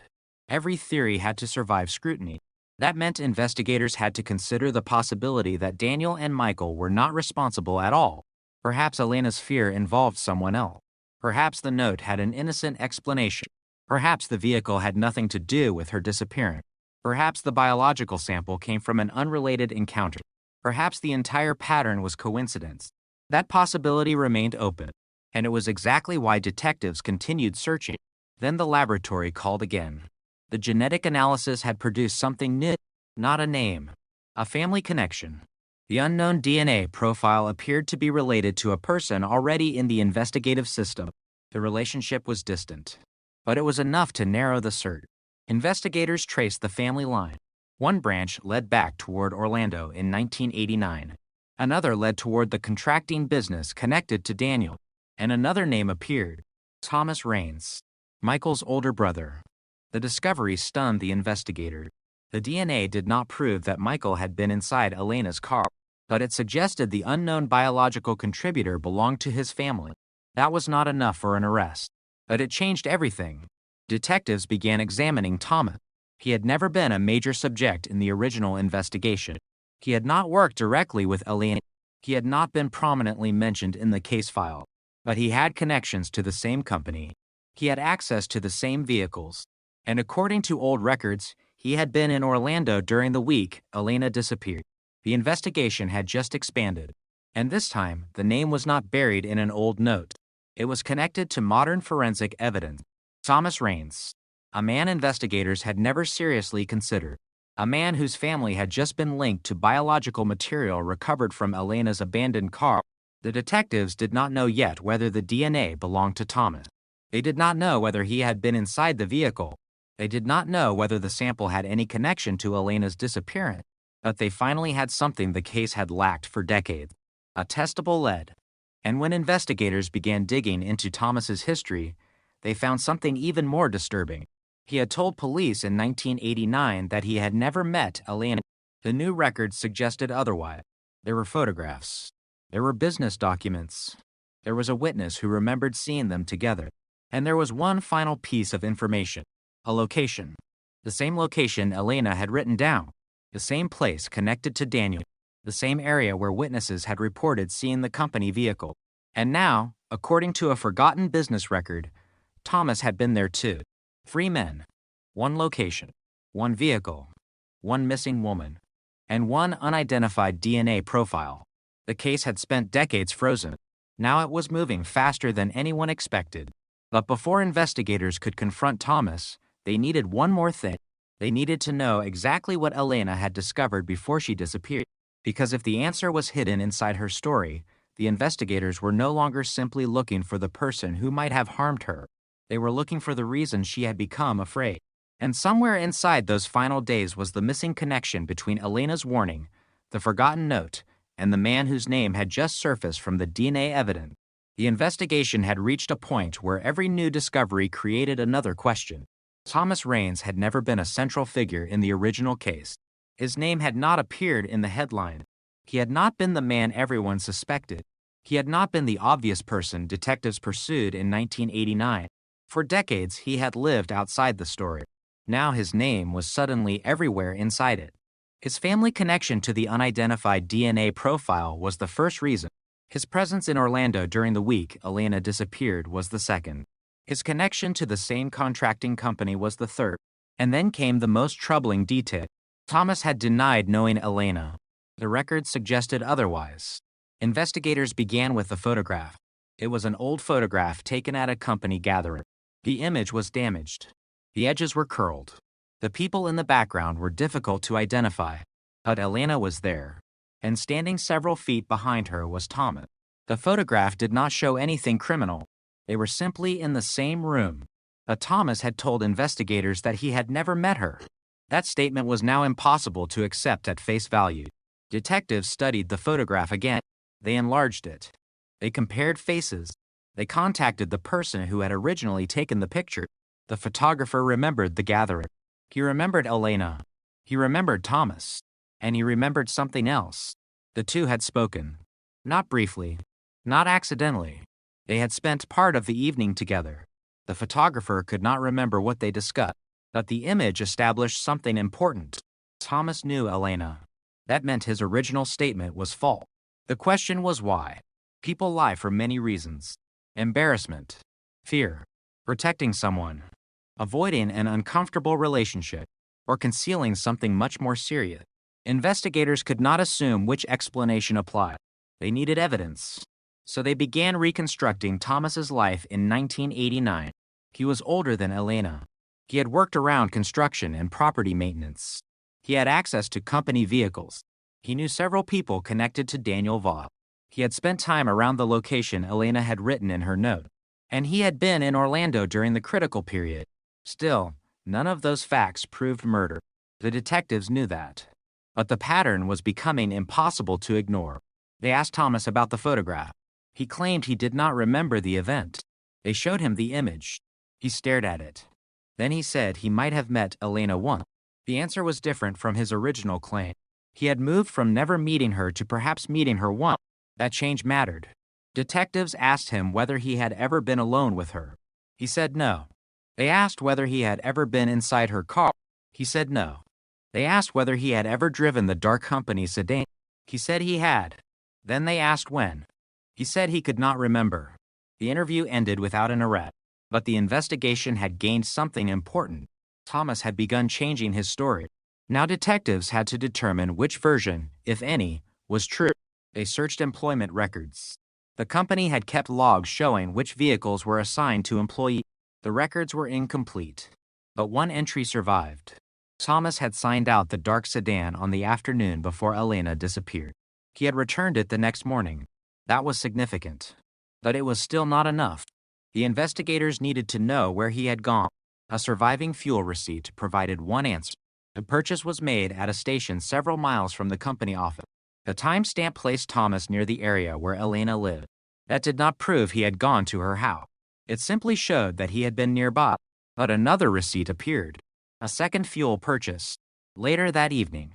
The location was closer to the place mentioned in Elena's note. 2 transactions. 2 locations. 1 night. The timeline was beginning to tighten. Then investigators found something even more valuable. A former employee remembered Thomas returning the vehicle. He said Thomas looked nervous. The employee remembered asking him what was wrong. Thomas reportedly said he had been dealing with a problem. The employee had assumed it was work. He never asked further. For decades later, the memory was incomplete. But the investigator asked a simple question. Did Thomas mention Elena? The witness paused, then said yes. He thought Thomas had mentioned her name. That was the first time a witness directly connected Thomas to Elena around the critical period. Still, the investigators needed caution. Memory can change. People can unconsciously absorb information from news reports. A witness who had spent decades knowing that Elena disappeared might remember details that were not originally there. So investigators compared the statement against the original record. The employee had never been interviewed in 1989. His memory had not been recorded. That meant it could not be independently verified. The LA remained useful, but it could not carry the case alone. The DNA evidence became more important. If investigators could directly compare Thomas's DNA to the biological profile from Elena's car, they might finally have something concrete. A reference sample was obtained through legal process. The laboratory conducted the comparison. The result was not what investigators expected. Thomas was excluded. The DNA did not belong to him. That should have cleared the family connection. Instead, it created a new mystery. If the DNA was related to Thomas's family, but not Thomas himself, who was the contributor, investigators went deeper. The family tree expanded. The profile appeared to come from another male relative, and eventually, one name emerged: Samuel Raines, Thomas's younger cousin. Samuel had lived in Orlando in 1989. He had worked temporary jobs. He had no obvious connection to Elena. He had not appeared in the original case. He had not been interviewed. He had not been listed as a person of interest. And yet, the genetic relationship suggested he could be the source of the DNA. Detectives located him. He was still alive. The interview was tense. Samuel remembered Elena. Not well, but enough. He admitted seeing her. Then he admitted something else. He had been at the location mentioned in her note. That statement immediately changed the investigation. Why had he never told police? Samuel said nobody had asked. He claimed he had been there because Thomas had asked him to help with a property job. The investigators checked the company records. The property job existed, but the date did not match Samuel's account. The paperwork placed him there later. Samuel insisted the paperwork was wrong. Detectives were now dealing with a conflict between documents and memory. They asked about Elena. Samuel said he remembered her arriving. He remembered talking to her, but he insisted she left before he did. He said she was alive when he last saw her. That statement was potentially important. If true, it could place Elena at the location shortly before her disappearance. But it also raised a new question. Why had Elena gone there? Samuel said she wanted to confront someone. He would not say who. The detectives asked him again. He refused. They asked whether the person was Thomas. Samuel shook his head. Then he said something that stopped the interview. He said Elena had discovered something about the company. Something involving money. Investigators had heard that before. But this time, the information came from someone who admitted being present at the location. The case was no longer just about a missing woman. It might involve a hidden financial dispute. Elena may have discovered something she was not supposed to see. The old note suddenly made more sense. She had written a name. She had written a location. She had told a friend she had made a mistake trusting someone. And now Samuel was suggesting she had discovered financial misconduct. But what exactly? Investigators examined the company records again. They found irregular payments, money moving between accounts, invoices that did not match work performed, property transactions that appeared unusual. The amounts were not enormous, but the pattern existed.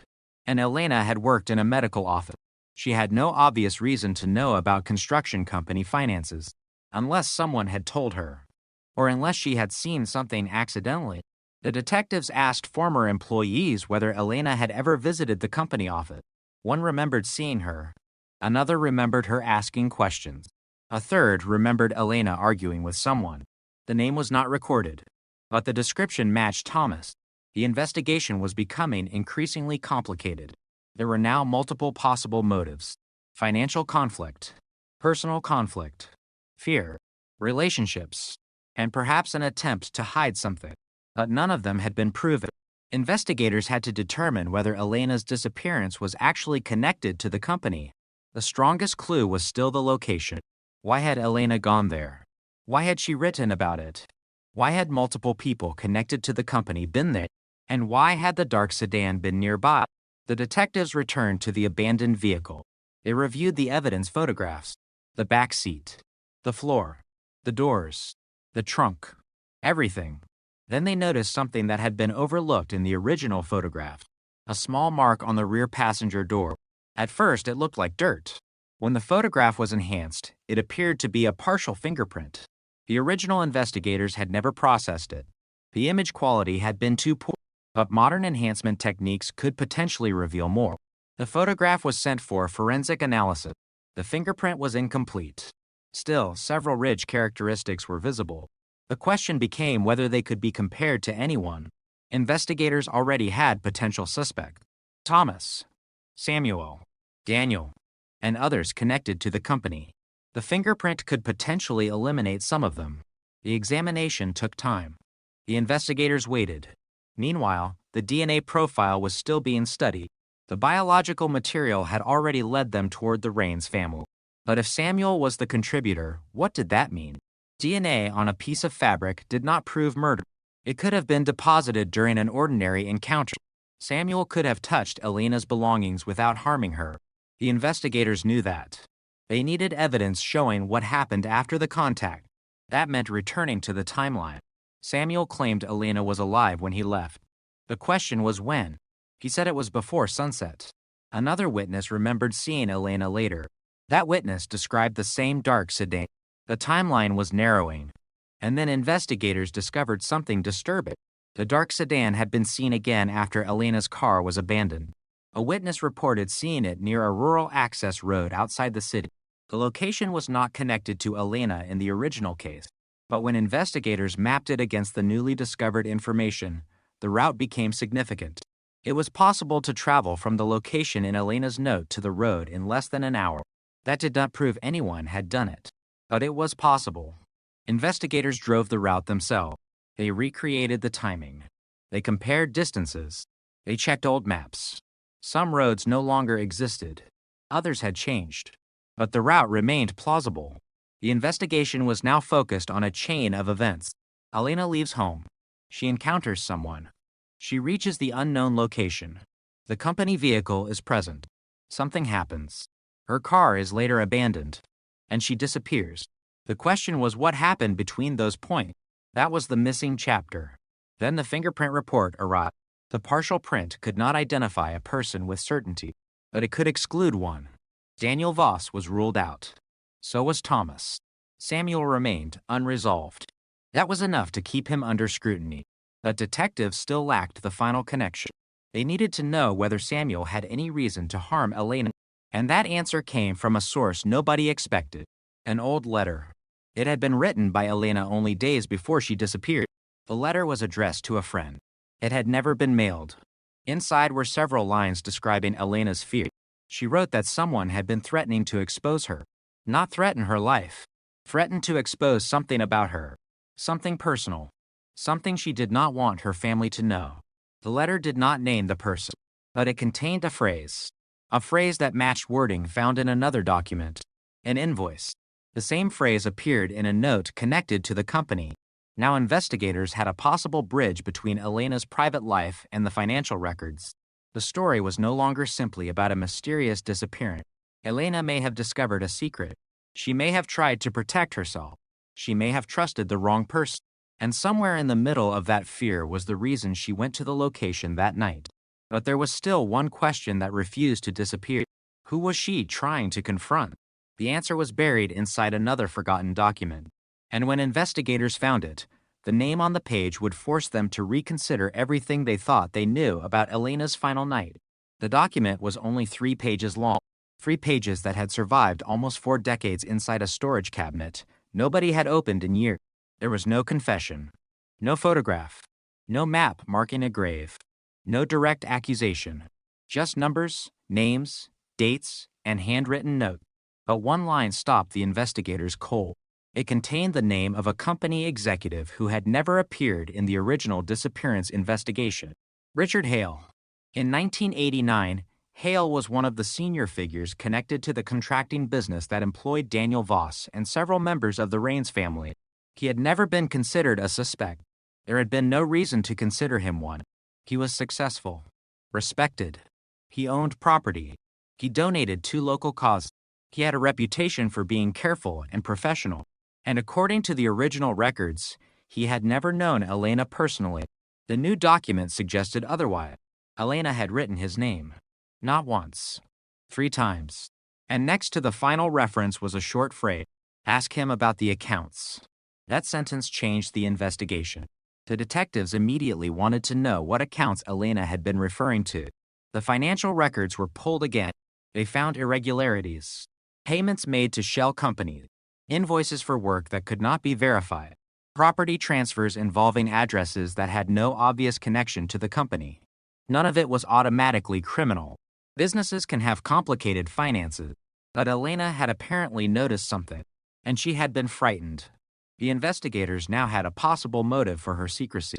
She may have discovered information that someone desperately wanted kept hidden. The next question was whether Richard Hale knew about Elena.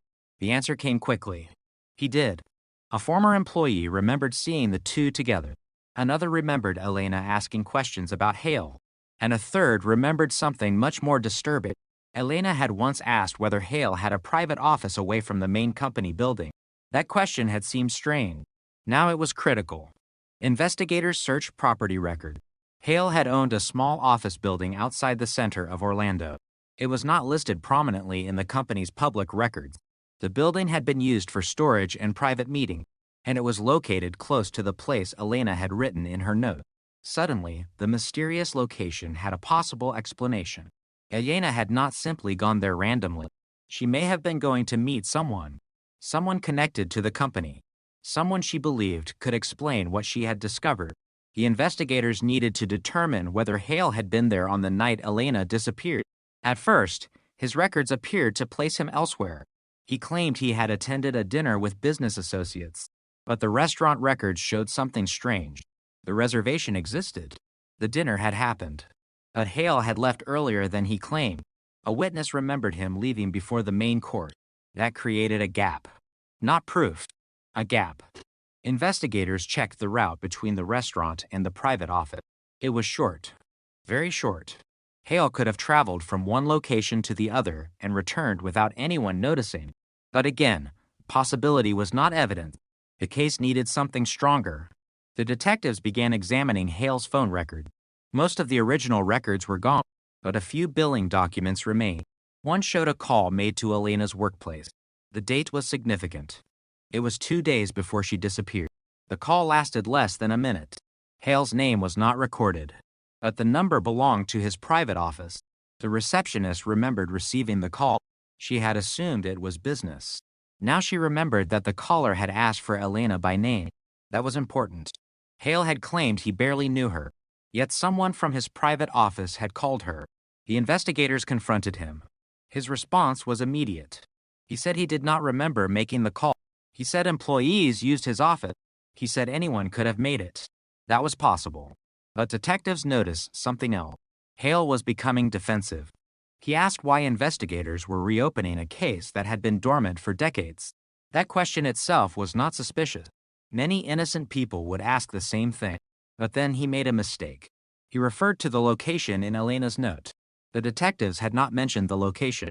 They had only asked about Elena. Hale knew about it. The room became silent. He realized what he had said. Then he tried to explain. He claimed the location had been part of the company's business. That was true. But it raised another question. If he knew about the location, why had he previously claimed not to know Elena had any connection to it? The interview ended. Investigators now had a new priority. Find out what Elena knew about Richard Hale. They returned to her personal belongings, her letters, her notes, her photographs, her calendar, her workplace records, anything that might reveal the relationship.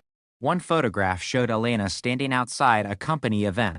Hale was in the background. The image was old. The event was informal. But Elena had written something on the back, a date, and 3 words. He knows everything. That sentence was devastating. It did not explain what everything meant, but it showed that Elena believed Hale knew something important. The detectives searched for anyone who might understand. A former co-worker remembered a conversation. Elena had told her that she had found evidence of money being moved through the company. She believed someone was using false invoices. The co-worker had laughed at first. Then she realized Elena was serious. Elena had said she was afraid of losing her job. She was afraid of being blamed. And she was afraid someone might try to make her look unstable. That detail mattered, because it suggested Elena had been anticipating resistance. She was not simply curious. She was protecting herself. She was documenting what she saw. That could explain the notes, the letters, the references to accounts, and the strange meeting. But there was still a missing piece. What happened on the night she disappeared? Investigators now had a possible motive. They had a possible meeting. They had several people connected to the same location. They had a vehicle. They had biological evidence. They had witnesses. But no one could say exactly what happened after Elena entered that location. Then the investigators found another witness, a former security guard. He had worked nights near the private office building. His name had never appeared in the original case. He had not thought his memory mattered. But after hearing that the case had been reopened, he contacted authorities. He remembered a car, a dark sedan. He remembered seeing it parked outside the building. And he remembered something else, a woman. He could not see her face clearly, but he remembered her clothing, a light-colored jacket. Elena had owned one. Her family recognized it immediately. The guard said the woman appeared upset. She was talking to a man near the entrance.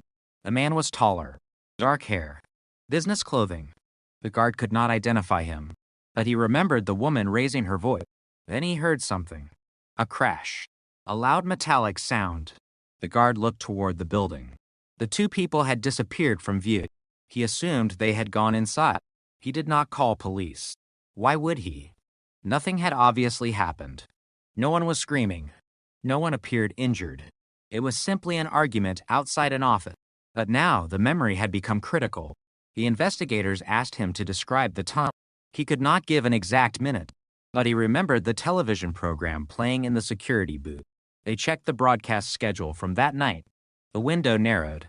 Elena had been alive at that location, and she was with a man. The next question was whether that man was Richard Hale. The security guard was shown photographs. He studied them. He hesitated. Then he pointed to one. Hale. He was not completely certain, but he said the man looked like him. Investigators knew they could not treat an uncertain identification as proof. They needed more. They examined Hale's clothing records. They found photographs from the business dinner that night. Hale had been wearing a dark suit. The guard remembered a dark suit. Again, coincidence was possible, but the timeline was tightening. Hale left the dinner early. His private office was nearby. A witness saw a woman resembling Elena, a man resembling Hale. A dark company vehicle was present, and shortly afterward, Elena disappeared. The case had moved far beyond the original theory, yet there was still no body, no confirmed murder weapon, no direct confession, no forensic evidence placing Hale at a crime scene, and no certainty about whether Elena had actually been killed that night. Investigators needed to find out what happened to her after she left the office. They searched the surrounding area. They studied old maps. They examined drainage canals. They checked abandoned properties. They searched locations connected to Hale. Nothing. Then one investigator noticed something in the financial record. A property payment, made for days after Elena disappeared. The payment was unusual. It involved a piece of land outside Orlando, remote, wooded, almost unused. The property belonged to a company connected to Hale. The payment was not illegal, but the timing was strange, and the property was only a short distance from a road where the dark sedan had reportedly been seen. Investigators went there. The property had changed dramatically over the decades. Trees had grown. The old structure was gone, but a portion of the original foundation remained. The detectives searched the area with modern equipment. They found nothing immediately. Then one of the investigators noticed disturbed soil near the edge of the property. It could have been natural.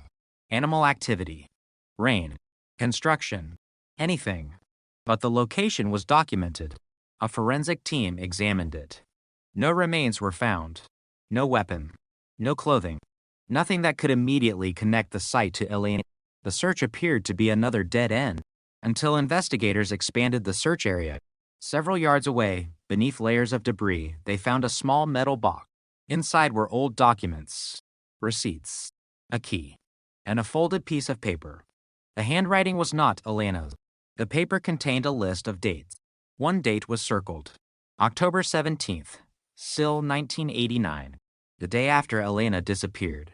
Next to it were two initials, R.H., Richard Hale. The discovery did not prove what happened, but it created a new question. Why had Hale's initials been written on a document buried on property connected to him?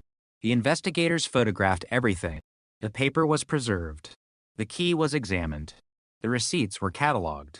And then they noticed something else. One receipt was from a storage facility. The date was October 18th, 2 days after Elena disappeared. The unit number was listed. Investigators contacted the storage company. The original business had closed years earlier, but archived rental records survived. The unit had been rented by a company associated with Hale for exactly 30 days. Then it was emptied. That was the kind of detailed cold case investigators dream about. Not because it proves a crime, because it creates a place to search. The investigators located the former storage property. The building was still standing. The unit had changed hands many times, but the original floor plan survived. A search warrant was obtained. The current contents were irrelevant, but investigators found something inside the old wall structure. A section of flooring had been replaced. Beneath it was a sealed cavity. The forensic team opened it carefully. Inside was a small plastic bag. Empty. No object. No evidence. Just the bag. The disappointment was immediate. But then one investigator noticed a label attached to it. A faded handwritten number. It matched the storage unit number from the old rental record. The bag had been hidden. Someone had deliberately placed it there. But what had been inside? And why had it been removed? The investigation now had another mystery. The deeper detectives went, the more the case seemed to reveal. But every answer created another question. Elena had been afraid. She had discovered something. She had written names. She had gone somewhere. She had confronted someone. She disappeared.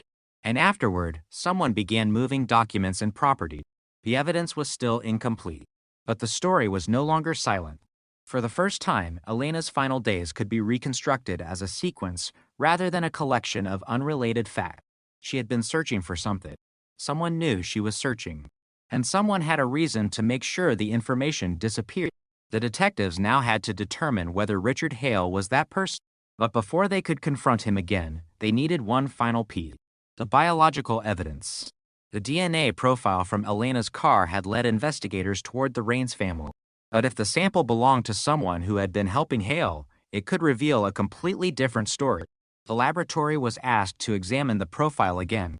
This time, investigators wanted to know whether the DNA belonged to a direct relative of someone connected to Hale. The answer arrived several weeks later.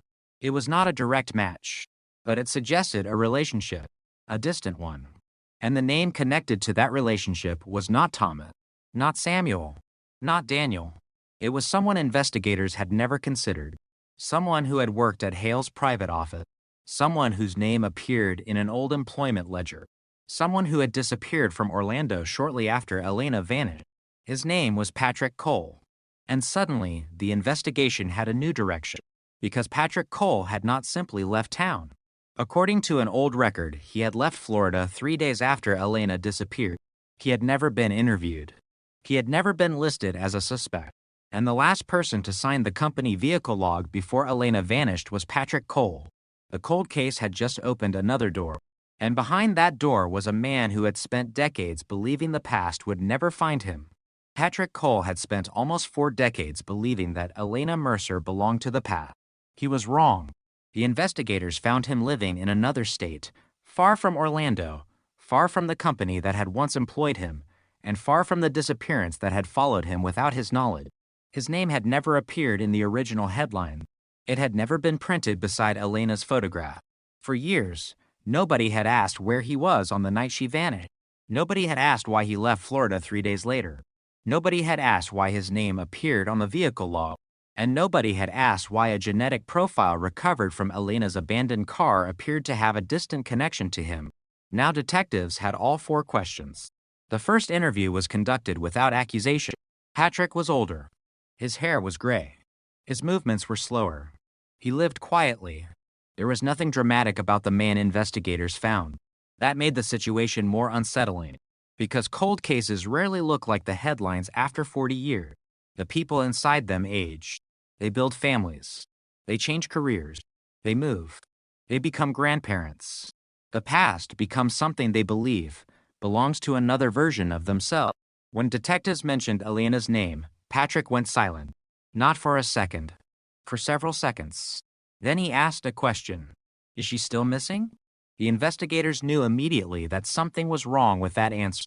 Patrick had apparently not followed the case. He had no idea that Elena's disappearance had been reopened. He did not know that investigators had discovered new evidence. And he certainly did not know that his name had surfaced. Detectives asked whether he remembered Elena. Patrick said yes. He admitted working with the company. He admitted seeing her. He admitted knowing Daniel and the Rains brothers. But he denied having any personal relationship with Elena. That was the first version. Investigators did not challenge it immediately. They allowed him to speak. Patrick described 1989. He said the company was under pressure. Money was tight. Projects were being delayed. Employees were leaving. Richard Hale was demanding results. Daniel handled outside contractors. Thomas handled vehicles. Michael came and went. Patrick worked in the private office. He described the environment as chaotic. Then detectives asked about Elena. Patrick said she had visited the office several times.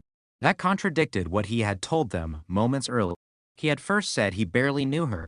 Now he admitted she had visited the office. The detectives asked why. Patrick said she had questions about company records. That was significant. Elena had apparently been investigating something. Patrick said she believed someone was falsifying invoices. He claimed she was wrong. He said she misunderstood the paperwork. But investigators now had another person confirming that Elena had been asking questions. This was no longer a rumor. It was becoming a pattern. Elena had discovered something. She had written about accounts. She had mentioned Hale.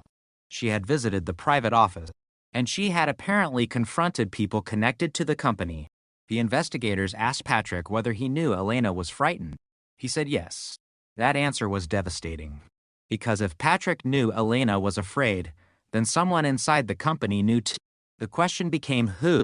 Patrick refused to answer. He said he did not want to get anyone into trouble. The detectives asked whether he was protecting Richard Hale. Patrick said no. They asked whether he was protecting Daniel. Again, no. They asked about Thomas. No. Then they asked about himself. Patrick looked down. He said he had made mistakes, but he insisted he had not killed Elena. That was the first time the word killed entered the interview. Detectives had not used it. Patrick had. That did not prove anything. People in stressful interviews say things. But investigators noticed the change. They asked what he meant. Patrick said he assumed Elena was dead. They asked why. He said he had heard rumors. What rumors? Patrick would not say. The detectives pushed harder. He finally admitted that he had seen Elena on the night she disappeared. That was the breakthrough. For decades, investigators had not known whether Patrick had even been near her. Now he admitted it. He said Elena came to the private office. She was angry. She wanted to speak with Richard Hale. Hale was not there. Patrick told her to leave. She refused. She said she had evidence. Evidence of what? Patrick said he did not know. Investigators knew that was not true. He had already admitted knowing about the financial records. He knew Elena had been asking questions. He knew she was frightened. And now he admitted seeing her. The detectives asked what happened next. Patrick, said Elena, received a phone call. She walked outside. He did not follow. A few minutes later, she came back. She was crying. She told him someone had threatened her. Patrick said he told her to go home. She asked him for help. He said he refused. Then she left. Alive. According to Patrick, the investigators asked where she went. He said he did not know. That answer created a major problem, because another witness had placed Elena with a man near the building. Patrick could have been that man. The security guard had described someone wearing a dark suit. Patrick's clothing records from that night showed he had been wearing a dark jacket. The investigators asked whether he had walked Elena to her car. Patrick said no. They asked whether he had driven the company sedan. He said yes. They asked where. He said he could not remember. The timeline was collapsing around him. And then the detectives asked the most important question. Did you ever ride in Elena's car? Patrick said no. The DNA profile from the fabric still had no confirmed identity. But investigators now had a reason to compare Patrick's sample. A legal reference sample was obtained. The laboratory processed it. The result was not a complete match, but the genetic relationship was stronger than expected. The unknown profile was consistent with Patrick's family line. Not conclusive. Not enough to prove he had touched the fabric, but enough to keep him under investigation. The detectives now had a theory. Patrick had been inside the private office. He knew Elena. He knew she was investigating the company. He knew she was afraid. He drove a company vehicle. He left Florida shortly after her disappearance, and his family appeared genetically connected to the biological material recovered from Elena's car. Still, there was no proof that he had killed her. There was no body, no cause of death, no murder weapon, no direct forensic evidence. The investigators needed more. They returned to the storage facility. The empty plastic bag became important. The unit had been rented through a company connected to Hale. Patrick had access to the office. He had access to the vehicles. Could he also have had access to the storage unit? The old rental paperwork answered the question. His signature appeared on a secondary access form. Patrick had entered the unit more than once. The dates were incomplete, but one entry was recorded. October 18th, Sill 1989, the day after Elena disappeared. That was the same day the storage unit payment had been made. The detectives now had a direct connection. Patrick had access to the storage facility immediately after Elena vanished. But what had he put there? The investigators searched the original property record. The unit had been emptied 30 days later. No inventory remained. No one knew what had been removed, except perhaps Patrick. They interviewed him again. This time, he became angry. He said the investigators were twisting old information. He said the company had used the unit for ordinary business storage. He denied putting anything there. Then detectives showed him the signature. He stared at it. He admitted it was his. But he said he could not remember what he had moved. That answer was possible. 40 years had passed. But the investigators were no longer dealing with one isolated inconsistency. They were dealing with a pattern. Patrick knew Elena. Patrick knew she was afraid. Patrick had access to the private office. Patrick had access to the company vehicle. Patrick left Florida shortly after the disappearance. Patrick had accessed the storage unit immediately afterward, and his family was genetically related to the unidentified profile from Elena's car. The case was getting stronger. But the victim's story remained the key. Investigators returned to Elena's old letter. They found another sentence. This one had been overlooked because the letter was incomplete. The page had been torn. Only half the message survived. It read, "If anything happens to me, look where." The rest was missing. The detectives examined the paper. The tear was old. The missing section was not found, but the phrase changed the meaning of everything. Elena had apparently anticipated danger. She had considered the possibility that something might happen to her. That did not prove murder, but it showed fear. The investigators searched every known location connected to Elena: her apartment, her workplace, the company office, the private office, the storage facility, the property outside Orlando. Nothing. Then one investigator returned to the old family box, the box that had produced Elena's note. There were still documents that had not been fully examined: a photograph, a receipt, a folded map. The map was old. It showed Orlando and surrounding areas. Several locations were circled. One was the private office. Another was the storage facility. The third was a rural road. That road matched the route where the dark sedan had reportedly been seen. But there was a fourth circle, a small location outside the main city. The investigator recognized it. It was an abandoned citrus property. The land had once belonged to Richard Hale. Elena had circled it before she disappeared. The detectives searched property records. The land had been sold shortly after Elena vanished. The sale was completed unusually quickly. The buyer was a company connected to Hale. The transaction appeared legitimate, but the timing was impossible to ignore. Investigators went to the property. There was almost nothing left. A few concrete structures, overgrown vegetation, old irrigation channels. No obvious evidence. They brought forensic search equipment. Ground penetrating radar was used in selected areas. The first scans showed nothing. Then one section produced an anomaly. The ground beneath the surface appeared disturbed. The team excavated carefully. The soil was layered. old, compacted. But several feet down, they found something. A piece of fabric, light-colored, weathered. The investigators stopped. The fabric was preserved. It could have belonged to anyone. It could have been there for decades. But Elena had been wearing a light jacket when she disappeared. The family had described it. The detectives knew they had to test the material. The fabric was collected, photographed, sealed, transported to the laboratory. The testing began. There was no guarantee it belonged to Elena. No guarantee it had anything to do with the disappearance. But it was another physical object connected to a location Elena had marked on her map. The results came back several days later. The fabric contained biological material. The profile was degraded, but there was enough for comparison. Investigators tested it against Elena's known family DNA. The result was consistent with Elena. The laboratory could not determine exactly when the biological material had been deposited, but the fabric itself appeared consistent with the jacket her family remembered. The case had just changed again. For the first time, investigators had physical evidence recovered from a location Elena had personally marked, a location that had been connected to Hale, a location sold shortly after her disappearance, and a location that had never been searched in the original investigation. The detectives now faced a terrifying possibility. Elena may have known where she was going. She may have been documenting it. She may have been afraid because she knew something was wrong, and she may have left behind a map pointing toward the place where the final evidence would eventually be found. But the evidence still could not answer the most important question. Was Elena alive when she arrived there? Who was with her? And what happened afterward? The detectives returned to Patrick. They placed the map in front of him. He recognized the property immediately. Then they placed the photograph of the fabric beside it. His expression changed. The name Patrick Cole gave investigators was not Richard Hale. It was not Daniel Voss. It was not Thomas or Samuel Rain. It was a name buried so deeply in the old records that investigators initially thought Patrick had to be mistaken. Arthur Bell.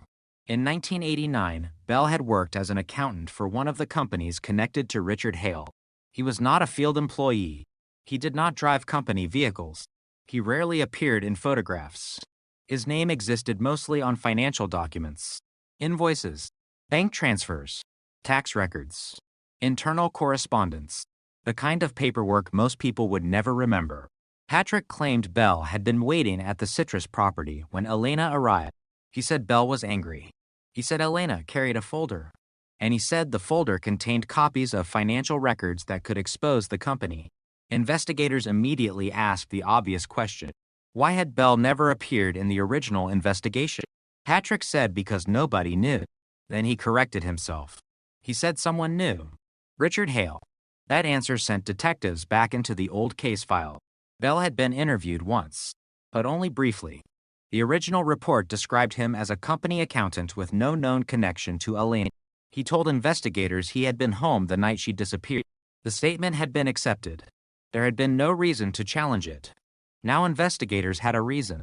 They searched Bell's employment records. He had worked directly with Hale. He had access to the company's financial account. He had handled the invoices Elena had apparently been investigating. And most importantly, he had left the company shortly after Elena disappeared. 3 weeks later, he moved to another state. The timing was suspicious. But suspicion was not enough. The investigators needed to know whether Bell had been at the citrus property. They found an old fuel receipt. The transaction was dated the night Elena disappeared. The location was near the property. The vehicle listed on the receipt was a company sedan, the same type of sedan witnesses had described. The detectives compared the vehicle assignment records. The sedan had been signed out to Patrick. But Patrick had already admitted that he sometimes allowed other employees to use company vehicles. Could Bell have taken it? The investigators found no official record. Then they found a handwritten note. The note was attached to a maintenance log. It contained 2 initials, Abe. The date matched the night Elena disappeared. The vehicle had been reported as having a mechanical issue, but the repair had never been completed. Instead, the car was returned the following morning. The investigators contacted the mechanic listed on the record. He was elderly. His memory was imperfect, but he remembered the vehicle. He remembered that someone had brought it in late at night. He remembered the driver. He described a man in a dark jacket. He believed it was Arthur Bell. That statement gave investigators another piece of the timeline. But there was something even more important. The mechanic remembered the passenger seat. It had been stained. He did not know with what. The company told him it was spilled coffee. He never questioned it. Now detectives wanted to know whether the stain had ever been documented. They searched the old repair records. There was a photograph, a blurry image of the vehicle's interior. The stain was visible. The investigators requested the original negative. It had survived. Modern enhancement revealed something near the stain, a small piece of fabric, the same color as Elena's jacket. It was not enough to establish identity, but it strengthened the connection between the vehicle and the missing woman. The investigators now had multiple independent clues pointing toward the same sequence. Elena had been investigating company finances. She had written Richard Hale's name. She had marked the citrus property. She had apparently gone there. Patrick admitted seeing her. Arthur Bell had financial knowledge. A company vehicle had been near the property, and a piece of fabric consistent with Elena's jacket had been found there. The case was no longer simply cold. It was becoming active. Detectives located Arthur Bell. He had changed his name after leaving Florida. He had lived quietly for decades. When investigators contacted him, he denied knowing Elena. Again, the same denial, the same pattern. Investigators showed him a photograph. He said he had never seen her. Then they showed him an old company document bearing both their name. He claimed the document was unfamiliar. Then they showed him his signature. He stopped speaking. The detectives asked about the citrus property. He said he had never been there. They showed him the property records. His company vehicle had been registered there. He said someone else must have used it. The investigators asked who. He did not answer. They asked about Richard Hale. Bell said he had worked for him. They asked whether Hale had instructed him to meet Elena. Bell denied it. They asked whether he knew Elena had copies of the financial records. He became angry. That reaction was different. For the first time, investigators saw fear. Not surprise. Not confusion. Fear. Bell asked whether Patrick had told them everything. The detectives did not answer. They asked what Patrick had told them. Bell said nothing. Then he stopped the interview. He wanted a lawyer. The detectives knew they had reached a critical point. Bell was not confessing, but he had reacted to information investigators had not publicly released. The investigators returned to Patrick. They asked whether Bell had been involved. Patrick said yes. They asked what Bell had done. Patrick refused to answer. He said he had already told them too much. The detectives pressed. Patrick finally said that Elena had been carrying a folder. She believed the documents could expose Hale. She planned to take them to authorities. Patrick said Bell wanted the folder. He claimed Elena refused. Then Patrick said the three of them argued. He said he left. Investigators immediately noticed the contradiction. Earlier, Patrick had said Elena left the property alive. Now he was describing a confrontation involving Bell. They asked when he left. He gave a time. The timeline did not fit the witness account. A security guard had seen the dark sedan later than Patrick claimed to have left. Someone was lying. The investigators needed to determine who. They reconstructed the route. The property. A private office. The storage unit. Elena's home. The company building. The timing began to form a sequence. Elena left home. She traveled toward the company property. She met someone. The dark sedan was nearby. She was carrying documents. She later disappeared. Her car was abandoned. And within days, Patrick and Bell were both moving information, vehicles, or property connected to Hale. The question became whether the financial records were the motive. Investigators examined the account. They found a hidden pattern. For several months, money had been transferred through multiple companies. The transfers were small enough to avoid immediate attention, but together, they amounted to a significant sum. Elena had apparently noticed them, and Arthur Bell had processed many of the transactions. That meant Bell had a reason to fear exposure. But there was another problem. The investigators discovered that Bell had attempted to withdraw money from one of the accounts after Elena disappeared. The withdrawal was unusual. It had been made in cash. No explanation existed. The account was closed shortly afterward. The detectives now had a potential motive. But motive alone could not prove murder. They needed the physical evidence. The fabric found at the citrus property was tested further. Investigators compared it with Elena's known clothing. The material was consistent. The laboratory could not say with absolute certainty that it came from her jacket, but the fibers shared distinctive characteristics. Then came the biological testing. A partial profile was recovered. It was not complete, but it was usable for comparison. The investigators tested it against family DNA. The result was striking. The profile was consistent with a close relative of Elena. Not enough for a definitive identification, but enough to suggest the biological material could belong to Elena herself. The evidence had now moved from speculation to physical connection. Something connected to Elena had been recovered from the property she had marked. But the detectives still needed to know whether Elena had died there. The search team returned. They expanded the excavation. They searched the surrounding soil. They examined old irrigation channels. They searched the foundation. They found nothing else. No remains. No weapon. No definitive sign of violence. The case remained incomplete. Then investigators found a small metal object. It was buried several feet from the fabric. A broken clasp. It appeared to have come from a piece of clothing. Elena's family examined photographs of her clothing. They believed the clasp could have come from the light-colored jacket. Again, it was not absolute proof, but the accumulation was becoming difficult to dismiss. The investigators now had a location Elena marked, a witness who placed her there, a fabric fragment consistent with her clothing, a possible biological connection, financial records showing a potential motive, a company vehicle near the property, and statements from Patrick implicating Arthur Bell. The detectives confronted Bell with the evidence. His response was unexpected. He admitted meeting Elena for the first time. He said she had come to the property. He said she had documents. He said she was angry, but he insisted he did not kill her. He claimed she left with Patrick. That statement immediately shifted the focus again. If Bell was telling the truth, Patrick had lied. If Patrick was telling the truth, Bell had lied. The detectives asked Bell what happened after Elena left. He said he did not know. Then they asked about the folder. Bell said Elena had threatened to expose the company. The detectives asked whether Hale had ordered him to stop her. Bell said no, but his answer came too quickly. They asked again. He refused. Then Bell said something that changed the investigation. He said Hale had warned them that Elena was dangerous, not physically dangerous. Dangerous because she had evidence. The detectives asked what Hale wanted them to do. Bell stared at the table. He said, "Make sure those papers never reach the police." That was not a confession, but it was the first direct indication that someone inside the company had wanted Elena's evidence destroyed. Investigators asked where the folder was. Bell said he did not know. They asked Patrick. Patrick claimed he had never seen it. The detectives searched again. The old storage unit. The private office. The citrus property. Nothing. Then they returned to Elena's apartment. Her belongings had been released to her family decades earlier. Most had been discarded. But one box remained. Inside was an old Cosette tape. A handwritten label carried only a date.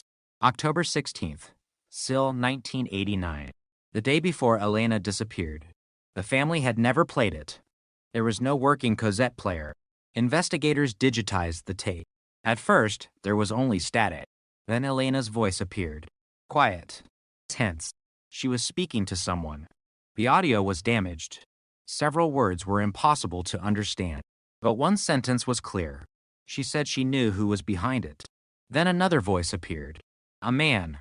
Elena asked him why he had lied to her. The man said something investigators could not immediately make out. Then Elena said, "If I disappear, they will know where to look." The tape ended. The investigators played it again and again. They isolated the audio. They enhanced the damaged section. The man's voice remained unclear, but there was enough. Enough for forensic comparison. Enough to create a new direction. The voice did not sound like Patrick. It did not sound like Bell. And it did not sound like Hale. The detectives had just discovered that Elena had recorded a conversation the night before she disappeared. And somewhere inside that damaged tape was the voice of the person she feared most. The investigation had reached its most dangerous point, because the voice could identify the man who had been hiding behind the financial records, the missing documents, and the abandoned vehicle. But before investigators could compare it, they discovered something else. The tape had not been recorded in Elena's apartment. Background analysis suggested it had been recorded inside a vehicle with a distinctive engine noise. A vehicle registered to the company. The same company that had been connected to Elena's final movement. The same company that had been hiding financial records. And the same company whose employees had spent decades insisting they barely knew her. The cold case was no longer a mystery without direction. It had become a chain. And at the center of that chain was a voice Elena had apparently trusted enough to record.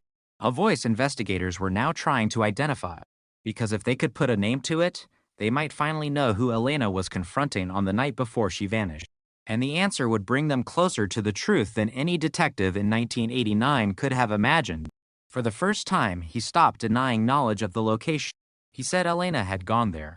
He said she had been looking for documents. He said she believed Hale was hiding evidence. Then he said something that investigators had never heard before. Elena had not gone there alone. Patrick claimed another man was with her. A man whose name had never appeared in the original case. A man who, according to Patrick, had been waiting at the property. The detectives asked who. Patrick hesitated. Then he gave them the name. And that name would force investigators to reopen the entire timeline from the beginning.